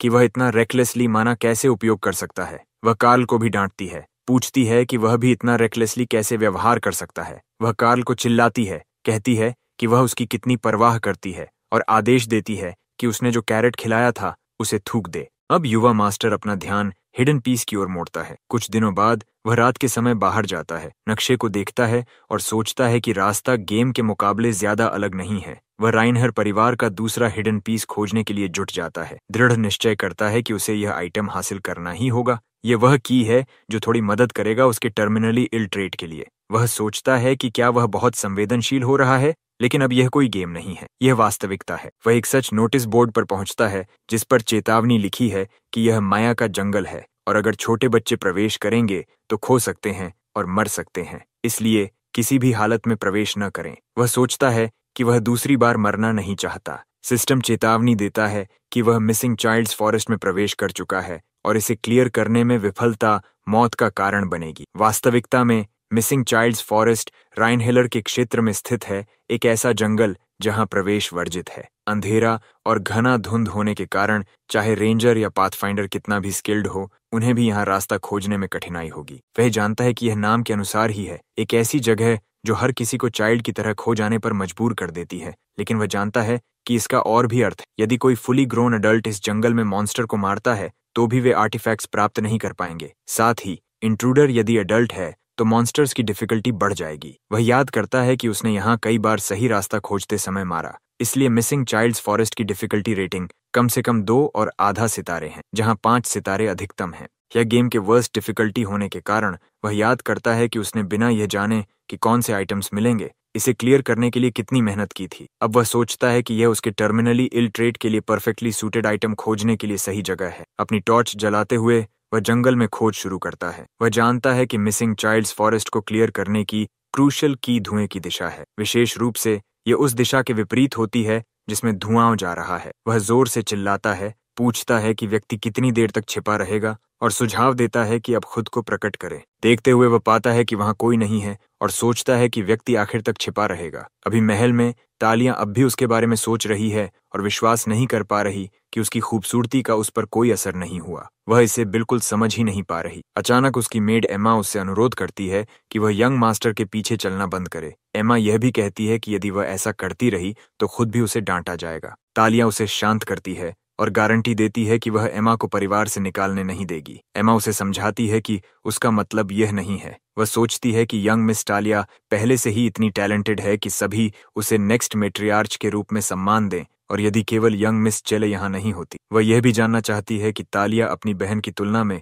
क्यों इन्फीरियर महसूस करती है और इतनी इम्पेशेंट क्यों है। एमा अपने कमरे से चली जाती है, सोचते हुए कि तालिया शायद अब सो रही, लेकिन जब एमा अपने कमरे की जांच करती है तो तालिया पहले ही चली गई है। एमा सोचती है कि क्या वह यंग मास्टर नॉक्स को खोजने गई। जल्दी से एमा महल में सभी को जगाती है। तालिया वास्तव में जंगल में नॉक्स को खोज निकालती है, जो उसे चौंका देता है। वह पूछता है कि वह यहाँ क्या कर रही है। अचानक युवा सोर्ड्समैन खतरा महसूस करता है और उसे पीछे खड़ा होने के लिए कहता है। दोनों स्टार्टल्ड होते हैं जब एक ग्रे वुल्फ उनके पास आता है। वह सोचता है कि क्या यह जंगल ग्रे वुल्फ के क्षेत्र का हिस्सा है। तालिया महसूस करती है कि उसके पास अभी सिर्फ एक डैगर है। भेड़िया उनके चारों ओर घूमना शुरू कर देता है और दूसरों को शामिल होने का संकेत देता है। अचानक ग्रे वुल्फ उन पर हमला करता है। वह डरती है, लेकिन वह पूरी तरह कॉन्फिडेंट रहता है। चार्जिंग ग्रे वुल्फ को घूरते हुए वह एक कदम आगे बढ़ता है और अपनी तलवार के एक ही स्विंग से उसे तुरंत मार देता है। तालिया गहराई से प्रभावित होती है और सोचती है कि भले ही यह सिर्फ एक भेड़िया था, उसने इसे इतनी साफ सुथरी तरीके से हराया। नॉक्स शांत होकर उसे देखता है और कहता है कि वह फिर से पूछेगा कि वह यहाँ क्या कर रही, क्योंकि उसने सोचा था कि उसके भाई ही उसका पीछा करेंगे। वह बस मुस्कुराती है और जब वह उसके हाथ में नाइट स्ट्रोल देखती है तो सोचती है कि यह क्यों है। वह उत्तर मांगता है और धमकी देता है कि यदि उसने जवाब नहीं दिया तो उसे यहाँ अकेला छोड़ देगा। उसके पास आते हुए वह उसका हाथ पकड़ती है और कहती है कि वह कुछ भी अजीब नहीं कर रही। वास्तव में ऐसा केवल इसलिए था क्योंकि वह अचानक इतना मजबूत हो गया और उसने सोचा कि वह भी उसके जैसा मजबूत बनना चाहती है। वह बताती है कि उसने खिड़की से देखा और उसे जिज्ञासा हुई कि वह कहाँ जा रहा है। जैसा कि उसने सोचा था, उसे विश्वास था कि नॉक्स के पास कोई विशेष ट्रेनिंग मेथड है। वह बताती है कि यही वजह है कि उसने उसका पीछा किया, और जब उसने यह जंगल देखा तो बिना सोचे उसमें कूद गई। नॉक्स अब 3 बातों के बारे में निश्चित है। पहली, वह उसके प्रति अत्यंत उच्च सम्मान रखती है। दूसरी, वह उसके प्रति हॉस्टाइल नहीं है, जो राहत की बात है। और अंत में वह बस एक बच्ची है जो नहीं समझती कि दूसरों का पीछा करना रात में कितना खतरनाक है। युवा सोर्ड्समैन मुस्कुराता है और सोचता है कि चूंकि वह कोर कैरेक्टर्स में से एक है, उसे यहाँ अकेला नहीं छोड़ सकते। वह उसे कहता है कि फिलहाल उसका पीछा करे। हालांकि वह स्पष्ट कर देता है कि वह उसकी मदद नहीं कर रहा, बल्कि केवल इस स्थिति को हल कर रहा है ताकि उसका परिवार मुश्किल में न पड़े। वह अपनी गलती स्वीकार करती है और उसके लिए माफी मांगती है। वह आशा करता है कि वह शायद फिर कभी कोई खतरनाक काम नहीं करेगी। वह उसका जीवन बचाने के लिए उसका धन्यवाद करती है, और जैसे ही वह कुछ कहने वाली होती है, वे देखते हैं कि कई भेड़िए उन्हें घूर रहे हैं। युवा मास्टर उसे अपने पास से दूर रहने का आदेश देता है और जलती हुई टॉर्च उसे सौंप देता है। वह उसे निर्देश देता है कि वह घर की ओर जाए। जैसे ही वह तलवार से भेड़ियों पर हमला करता है, वह सोचता है कि कुछ अनएक्सपेक्टेड वेरिएबल्स हैं जिन पर उसे फिर ध्यान देना होगा। वह जानता है कि यह जगह सिनारियो शुरू होने से पहले से मौजूद है, और चूंकि यह प्रोलॉग का क्षेत्र है, यहाँ कोई बॉस मॉन्स्टर्स नहीं होंगे। हालांकि एक एलीट मॉन्स्टर बॉस से एक रैंक नीचे यहाँ प्रकट होगा। वह वही इवॉल्व्ड ग्रे वुल्फ है जिसे उसने अभी काटा, एलीट ग्रे वुल्फ। लेकिन केवल यह जान लेना कि उसका दुश्मन कौन है चीजों को उसके लिए स्मूथ नहीं बनाएगा। वह भेड़ियों पर वार करता है और उन्हें मारना शुरू करता है। भेड़िए लगातार उस पर हमला करते हैं और वह उन्हें काटता रहता है। उसे याद आता है कि जब वह चॉन था और इनर लूनेटिक खेलता था, तब वह हमेशा यह शब्द दोहराता था। क्या वह वास्तव में वीकलिंग था? तालिया उसे अनगिनत भेड़ियों को मारते देखती है और सोचती है कि क्या उसने अभी तक अपनी पूरी ताकत नहीं दिखाई है, क्योंकि जब उसने अपने भाइयों से लड़ा था तब उसकी सोर्ड टेक्निक और भी शानदार लगी थी। वह यह भी सवाल करती है कि क्या उसने पहले कभी ग्रे वुल्व्स मारे हैं। इस बीच नॉक्स सोचता है कि वह अभी भी बहुत वीक है। एक बहुत बड़ा ग्रे वुल्फ उसके सामने प्रकट होता है और वह तुरंत पहचान लेता है कि यह इलीट ग्रे वुल्फ है। जल्दी ही महल के कई लोग जंगल में प्रवेश करते हैं ताकि उन्हें खोजा जा सके। वे जंगल के पास उनके फुटप्रिंट्स पाते हैं और यह स्पष्ट हो जाता है कि नॉक्स और तालियां अंदर गए हैं। एमा सर्च पार्टी में है और उन्हें तुरंत जाने के लिए प्रेरित करती है, लेकिन रॉडवेल उसकी बात को अस्वीकार करता है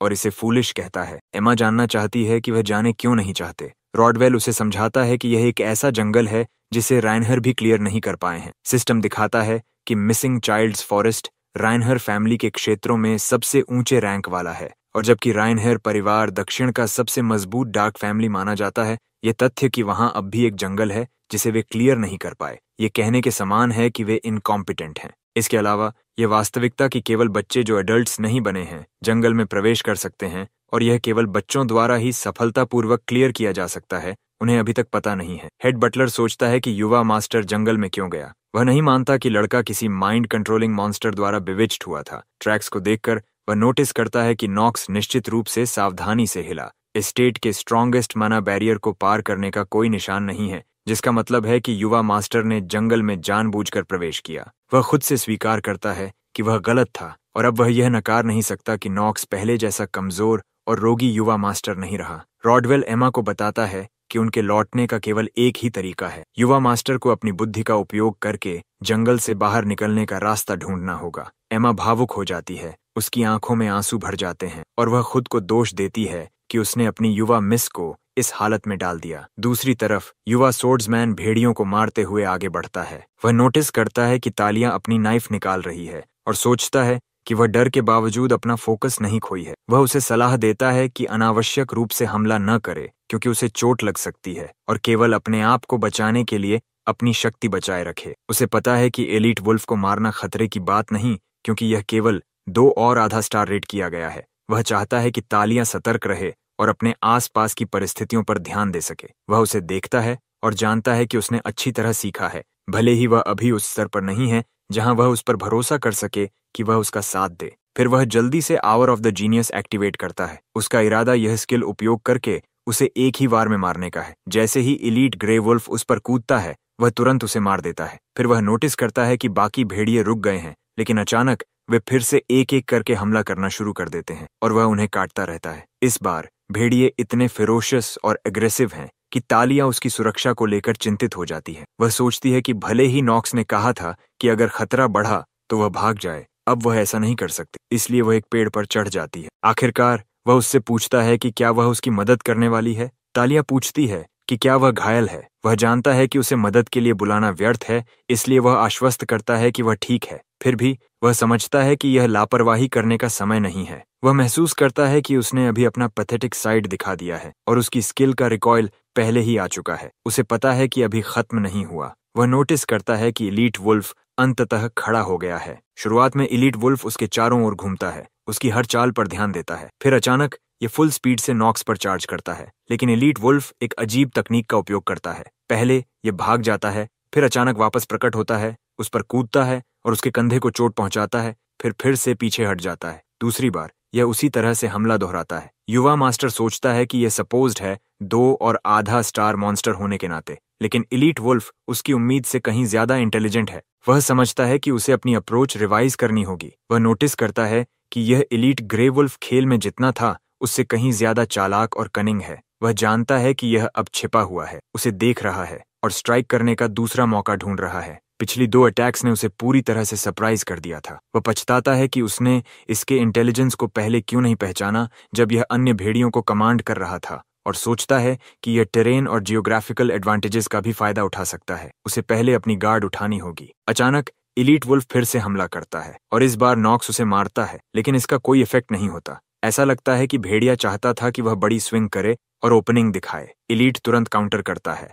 और सोर्ड्समैन इसे प्रिडिक्ट नहीं कर पाता। वह सोचता है कि क्या उसने सिर्फ इसलिए उत्साहित होकर ऐसा किया क्योंकि उसने इस गेम को कई बार क्लियर किया है। वह जानता है कि यह एक फूलिश जजमेंट था। फिर अचानक तालिया की डैगर उसकी आंख में लगती है। वह सोचता है कि अगर एलीट वुल्फ ओपनिंग्स बना सकता है तो वे भी बना सकते हैं। वह अनएक्सपेक्टेड वेरिएबल बनाने वाली व्यक्ति तालिया थी। मौका पाकर वह अपनी तलवार के एक स्विंग में एलीट ग्रे वुल्फ को मार देता है। तालिया देखती है कि 2 अन्य भेड़िए उनकी लड़ाई को ऑब्जर्व कर रहे हैं और जब नॉक्स एलीट को मार देता है वे पीछे हट जाते हैं। यह देखकर वह पेड़ से उतरती है और उसकी ओर दौड़ती है। वह जानना चाहती है कि वह ठीक है या नहीं। वह कहता है कि उसने केवल उसकी वजह से बचा और इसके लिए धन्यवाद देता है। धन्यवाद व्यक्त करने के बाद वह सोचता है कि क्या उसने अभी भविष्य में उसे मारने वाले दुश्मन को धन्यवाद दे दिया, लेकिन फिलहाल यह उसकी चिंता का विषय नहीं है। वह पूछती है कि क्या उसे अभी चोट लगी है क्योंकि उसने उसके कंधे पर बड़े घाव देखे। वह जवाब देता है कि यह केवल हल्का सा घाव है और चिंता करने की कोई बात नहीं। वह राहत महसूस करती है कि वह कहीं और घायल नहीं है। अचानक एक छोटा सा मकड़ी तालिया के कंधे पर कूदता है और वह चिल्ला उठती है कि यह एक और मॉन्स्टर है। वह तेजी से नॉक्स की बाहों में कूदती है और मजबूती से उसे पकड़ लेती है। वह कहती है कि वहाँ एक मकड़ी है और वह उसे कसकर पकड़ रही है। युवा मास्टर सोचता है कि वह कितने समय तक उसे पकड़ कर रखेगी। वह यह भी जिज्ञासु है कि क्या वह सच में मकड़ी से डर रही है या सिर्फ उसे गले लगाना चाहती है। वह कैजुअली मकड़ी को फेंक देता है और उसे सवाल करता है कि अगर मकड़ी जैसी चीज उसे डराती है तो उसने जंगल में उसके पीछे क्यों आया। वह पूछती है कि क्या वह मकड़ियों से नहीं डरता। सोर्ड्समैन जवाब देता है कि इस तरह के डर के साथ वह निश्चित रूप से नाइट नहीं बन पाएगी। यह सुनकर वह नाराज हो जाती है और उससे पीछे हटती है। वह मुस्कुराता है, सोचता है कि आखिरकार उसने उसे छोड़ दिया। वह जानता है कि उसने केवल उसकी वजह से बचा है, लेकिन यह कहने में हिचकिचा रहा है क्योंकि वह अचानक चिल्ला सकती है। अब बस उन्हें जंगल से बाहर निकलना है। सुबह हो चुकी है और खोज दल अभी भी जंगल के बाहर इंतजार कर रहा है। एमा चिंतित है, सोच रही है कि क्या वे सुरक्षित हैं या नहीं। वह बेचैन महसूस करती है कि मिस टालिया का गायब होना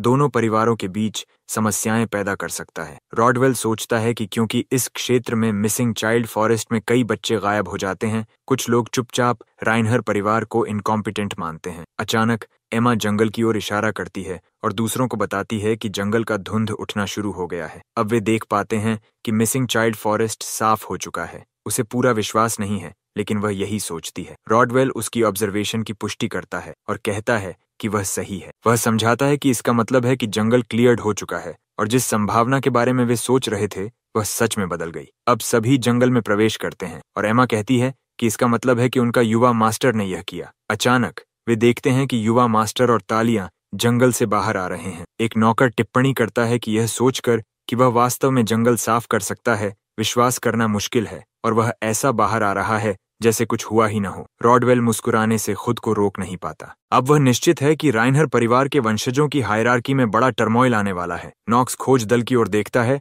और सोचता है कि यहाँ सब लोग क्यों इकट्ठे हुए हैं। एमा तालिया की ओर दौड़ती है और उसे गले लगाती है, कहती है कि वे उसके लिए बहुत वरीड थे। रॉडवेल युवा मास्टर को बताता है कि परिवार भी उसके गायब होने के लिए चिंतित था। नॉक्स को विश्वास नहीं हो रहा कि परिवार किसी गुड फॉर नथिंग जैसे उसके लिए वरीड होगा। सोचता है कि यह केवल उनके डार्क फैमिलीज रेपुटेशन के कारण है। एमा तालिया को फिर से स्टिल रेनर फैमिली के 7 नियम याद दिलाना चाहती है और उसे पालन करने के लिए अर्जिंग करती है। तालिया फिर से माफी मांगती है, कहती है कि उसे खेद है। एमा हंसती है और कहती है कि एक लोली मेड के रूप में वह तालिया को कैसे दोष दे सकती है और पैट्रियार्क खुद उसे नियम सिखाएंगे। नॉक्स सोचता है कि लगता है इस मेड की स्टैमिना भी एक्स्ट्रॉर्डिनरी है। जब वह उसकी स्टेटस देखता है तो उसे उसकी स्टैमिना 4.5 दिखाई देती है। एमा स्वॉर्ड्समैन के पास आती है और उन्हें उनकी युवा मिस की सुरक्षा करने के लिए धन्यवाद देती है। तालियां सोचती है कि उसने उसके साथ जाने का कोई इरादा भी नहीं किया था। वह कहता है कि उसने अपना वेट खुद उठाया और उसे सलाह देता है कि वह खुद को अधिक दोषी न ठहराए। इसके बाद सभी महल लौट आते हैं। युवा मास्टर अपने बेडरूम में जाता है और सोचता है कि फिलहाल यह खत्म हो गया है। वह चिंतन करता है कि रॉडवेल का जंगल के बाहर नाइट्स के साथ इंतजार करना बिल्कुल अनएक्सपेक्टेड था। वह सोचता है कि क्या यह तालिया की वजह से था, लेकिन फिर भी उसने हिडन पीस हासिल कर लिया। सिस्टम पुष्टि करता है कि उसने एक नया आर्टिफैक्ट प्राप्त किया है। ये एक एक्सेसरी है जिसे ब्लैक फ्लेम रिंग कहा जाता है। सिस्टम उसे इसके बेसिक इन्फॉर्मेशन के बारे में डिटेल में बताता है। वह इसके स्पेशल इफेक्ट के बारे में पढ़ता है जिसमें कहा गया है कि जब वह इसे पहनकर किसी टारगेट को हारेगा तो वह उनके लाइफ फोर्स का बहुत छोटा हिस्सा चुराकर अपनी लाइफ में बदल देगा। साथ ही डिफीटेड टारगेट का रैंक जितना उच्च होगा उतनी अधिक लाइफ फोर्स वह चुराएगा। अब वह जानता है कि किसी और की लाइफ फोर्स चुराने में सक्षम केवल यही ब्लैक फ्लेम रिंग है। हालांकि वह यह भी समझता है कि इस रिंग को पहनने का मतलब यह नहीं कि उसकी लाइफ लंबी हो जाएगी, क्योंकि किसी की लाइफ अनंत तक बढ़ाई नहीं जा सकती। केवल एक बहुत छोटा लाइफ फोर्स चुराया जा सकता है।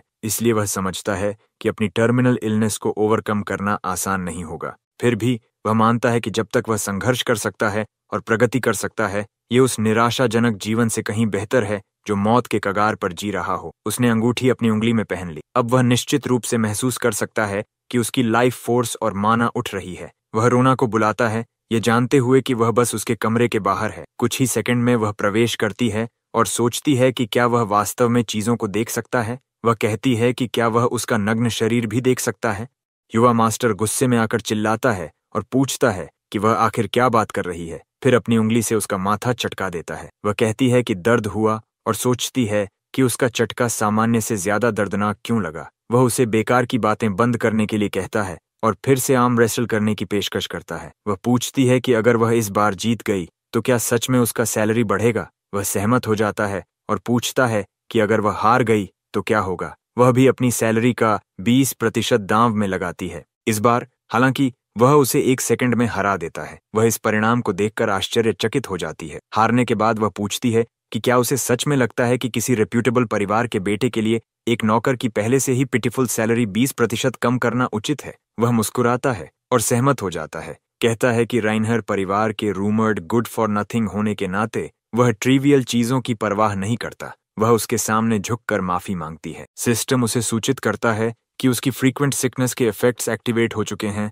और उसे रिस्ट फ्रैक्चर लेवल 2 प्राप्त हुआ है। वह इन नेगेटिव ट्रेट्स से इरिटेट हो जाता है। वह रोना से कहता है कि वह उसकी सैलरी रिडक्शन कैंसिल कर देगा और बदले में उसे आइस और वेट टॉवल लाने को कहता है। वह चिंतित होती है और सोचती है कि उसका युवा मास्टर ठीक नहीं लग रहा। सोर्ड्समैन सोचता है कि फिलहाल वह सिर्फ रिंग हासिल करने से संतुष्ट रहेगा। अब बस उसे थोड़ा आराम करने की जरूरत है। समय बीतता है और 2 हिडन पीसेज, काल और ब्लैक फ्लेम रिंग, अब भी उसके पास हैं। उसे इन्हें प्राप्त हुए 6 महीने हो चुके हैं और अफसोस है कि अभी तक इन्हें इस्तेमाल करने का कोई मौका नहीं मिला। फिर वह निर्णय आता है कि नॉक्स को ग्राउंडिंग कर दिया गया। ऐसा नहीं है कि उसने कोई परेशानी की हो। उसने मिसिंग चाइल्ड्स फॉरेस्ट को भी क्लियर किया। वह विश्वास नहीं कर सकता कि उसे ग्राउंडिंग किया गया, जबकि उसे रिवॉर्ड मिलना चाहिए था। वह रोना की ओर देखता है और पूछता है कि क्या वह उससे सहमत है। वह केवल कहती है कि वह परिवार की मेड है और अगर वह पेट्रियार्क की बुराई करेगी तो उसका सैलरी घट जाएगा। नॉक्स अपने हाथ पर शपथ लेता है कि अगर वह उसकी इच्छानुसार नहीं चली तो उसका सैलरी घट जाएगा। यह सुनते ही वह जल्दी कहती है कि पेट्रियार्क उस पर बहुत कठोर है। वह यह भी बताती है कि उसने उसकी फीलिंग्स को भी समझा नहीं। वह सोचता है कि वह इस जीवन में कितनी मेहनत कर रहा है, काल की ग्रोथ को देखकर जीवन को प्रोडक्टिव बना रहा है, लेकिन वह जानता है कि वह ऐसे नहीं रह सकता क्योंकि उसकी लाइफ अभी भी शॉर्टन हो रही है। सिस्टम उसे दिखाता है कि उसकी टर्मिनल इलनेस के कारण उसके पास केवल 147 दिन बचे हैं। वह सोचता है कि यह डार्न सिस्टम उसकी लाइफ में उससे ज्यादा इंटरेस्टेड लगता है। वह सार्केस्टिकली सिस्टम को धन्यवाद देता है। अंततः वह तय करता है कि अब और नहीं, उसे अपने पिता के पास जाकर परमिशन लेनी होगी। इसी समय रोना उसके दरवाजे पर नॉक करती है और कहती है कि उसने और गर्म बेथिंग वाटर तैयार किया है। अचानक रॉडवेल उसके कमरे में प्रवेश करता है और बताता है कि पेट्रियार्क ने उसे बुलाया है। उसके पिता अपने ऑफिस में बैठकर नाइट ऑफ स्लॉटर के बारे में सोचते हैं, जब उसने काउंटलेस मॉन्स्टर्स और डीमंस को मारा था। वह याद करता है जब डीमंस हर जगह फैल गए थे और जो ह्यूमंस बीच में फंस गए थे। उसे लगता है कि यह एक डिजास्टर जैसा था। वह उम्मीद करता है कि किसी दिन उसके किसी बेटे को सुप्रीम ब्लैक सोर्ड सीखने का मौका मिले। फिर भी वह प्रोबेबिलिटीज पर भरोसा नहीं कर सकता। उसे टैलेंट चाहिए जो निश्चित हो, क्योंकि किसी एक को ही उसे मारना होगा। रॉडवेल ऑफिस में प्रवेश करता है और बताता है कि युवा मास्टर जल्दी ही आने वाला है। टियाओ सोचता है कि नॉक्स लेट है और रॉडवेल से कहता है कि उसे तुरंत भेजो। वह मिसिंग चाइल्ड्स फॉरेस्ट के बारे में सोचता है, जो एक ऐसा स्थान है जिसे वह खुद भी नहीं जानता कि कैसे क्लियर किया जाए। नॉक्स ने उस जगह को क्लियर किया, ये सोचकर उसे रिवॉर्ड देना ही उचित होगा। टियाओ अपने बेटे से कहता है कि उसने उसे रिवॉर्ड के बारे में चर्चा करने के लिए बुलाया है और वह उसे केवल एक ही रिक्वेस्ट मांगने की अनुमति देगा। वह चाहे जो भी हो, बस एक ही रिक्वेस्ट पूरी करेगा। युवा सोर्ड्समैन सोचता है और अपने आप से पूछता है कि उसे एक चीज के लिए क्या मांगना चाहिए। यह पहली बार है जब उसके पिता ने उसे रिवॉर्ड के लिए रिक्वेस्ट करने को कहा। वह यह भी जानता है कि उसके पिता आमतौर पर अथॉरिटेटिव और स्ट्रिक्ट होते हैं। उसे शक होता है कि कहीं यह कोई ट्रैप तो नहीं। वह महसूस करता है जैसे किसी ने उसकी सिर में गोली मारी हो या पीछे से किसी ने उसे चाकू से घेरा हो। वह अपने पिता से पूछता है कि क्या वह कुछ भी मांग सकता है। उसके पिता दोहराते हैं कि वह उसे कुछ भी दे देंगे। राइनहेर परिवार के पैट्रियार्क के रूप में वह ब्लैक सोर्ड के लंबे इतिहास की कसम खाकर वादा करता है कि वह कुछ भी पूरा करेंगे। पहले उसे विश्वास नहीं हुआ कि उनके पिता गंभीर हैं, लेकिन अब उसे समझ में आता है कि पिता सही कह रहे हैं। उसके पिता समझाते हैं कि अगर उसकी रिक्वेस्ट बहुत रिडिकुलस होगी तो उनके मूल्यांकन में बदलाव होगा। टियो उसे विश्वास दिलाते हैं कि वह ऐसा फूलिश काम नहीं करेगा। इतनी अचानक पेशकश के कारण वह अपने पिता से सोचने के लिए समय मांगता है। उसके पिता सहमत हो जाते हैं और उसे स्टेट छोड़ने की अनुमति भी देते हैं, लेकिन चेतावनी देते हैं कि वह पहले की तरह ट्रबल में न पड़े। नॉक्स आज्ञाकारी होकर उनके शब्दों को स्वीकार करता है। उसके पिता उसे याद दिलाते हैं कि हमेशा ध्यान रखे कि वह रेनहर परिवार का सदस्य है। अगले दिन तालिया और उसकी मेड पैलेस छोड़ने वाली होती है। तालिया नॉक्स से कहती है कि अगली बार एल्डन एकेडमी में मिलें। वह कुछ नहीं कहता और एक्सप्रेशन नहीं बदलता, लेकिन वह फिर भी उसे फिर से मिलने पर इंसिस्ट करती है।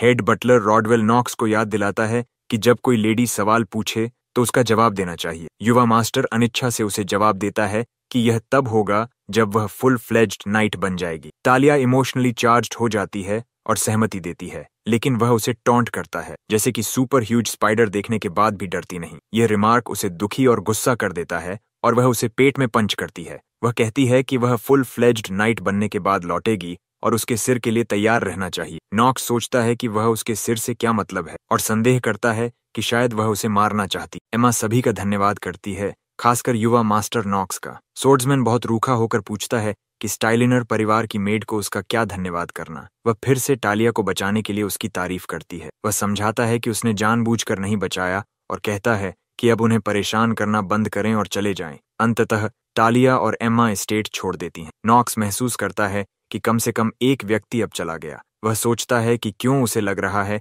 कि वह धीरे धीरे इस अजीब जीवन में अकस्टम्ड हो रहा है। उसे एग्जैक्ट कारण नहीं पता, लेकिन वह काइंड ऑफ इसे एंजॉय कर रहा है। सिस्टम उसे सूचित करता है कि उसकी टर्मिनल इलनेस के कारण बचे हुए दिन केवल 146 हैं। वह तय करता है कि अब उसके पास आराम करने का समय नहीं है। कुछ ही दिनों बाद जब युवा मास्टर अपने कमरे में तैयारी कर रहा होता है, रोना बताती है कि उसे नया मेड और नए सर्वेंट्स चाहिए। ये सुनकर वह सरप्राइज्ड होता है और सोचता है कि उसने ऐसा क्यों कहा। तभी रॉडवेल कमरे में प्रवेश करता है और उसे गुड मॉर्निंग कहता है। वह रॉडवेल से पूछता है कि उनके आने का उद्देश्य क्या है। रॉडवेल बताता है कि एल्डन एकेडमी ने उसे एक मेड भेजी है जो उसकी सहायता करेगी और आज से वह उसकी सेवा में रहेगी। वह उसे इंट्रोड्यूस करने आया है। वह ग्रीटिंग देती है और कहती है कि आज से वह उसकी एक्सक्लूसिव मेड होगी और उसका नाम लवीलिया है। युवा मास्टर तुरंत सिस्टम में उसकी डिटेल्स चेक करता है। वह पाता है कि उसके पास परफेक्ट हाउसवर्क, एक्टिव स्किल है और वह टियाओ के ऑर्डर्स पर उसकी निगरानी कर रही। यह इन्फॉर्मेशन उसे थोड़ा कॉन्शियस बना देती। तभी सिस्टम सूचित करता है कि उसकी टर्मिनल इलनेस के कारण बचे हुए दिन केवल 140 हैं। वह ऑब्जर्वेशन करता है कि जब समय सीमित हो तो यह बहुत तेजी से गुजरता है। फिलहाल उसके लिए अच्छी बात यह है कि उसके पॉजिटिव स्टैट्स ठीक हैं। वह सोचता है कि इतनी सीवियर पेनल्टी के बावजूद वह वास्तव में काफी तेजी से ग्रो कर रहा है। जल्द ही उसे एल्डन एकेडमी में एडमिट किया जाएगा। रोना बताती है कि 2 महीने बाद वह फाइनली एल्डन एकेडमी में पढ़ाई शुरू करेगा और पूछती है कि क्या उसे नर्वस महसूस हो रहा है। नॉक्स सवाल करता है कि क्या वह सच में खुश है कि वह अब एकेडमी जाने वाला है। इस पर रोना रोने लगती है और कहती है कि उसे पहले ही से उसका इंतजार शुरू हो गया है। वह उसे ओवर रिएक्ट करने से रोकता है और कहता है कि उसकी सैलरी नहीं घटाने वाला। ये सुनते ही वह खुश हो जाती है। युवा मास्टर सोचता है कि अगले 2 महीने में उसके पास रोना को परेशान करने का समय भी नहीं है। अगर वह अपने स्टैट्स में थोड़ी भी वृद्धि नहीं करता तो एकेडमी के भीतर जीवित रहना असंभव होगा। उसे पता है कि एल्डेन एम्पायर की सबसे बेहतरीन एकेडमी है, जहां पूरे देश से मॉन्स्ट्रसली स्ट्रॉन्ग कैडेट्स आते हैं। वहां सर्वाइविंग करके और मेन स्टोरी में एंटर होकर उसे विलन की भूमिका निभानी होगी। फिलहाल सब कुछ उसके लिए इतना कठिन है।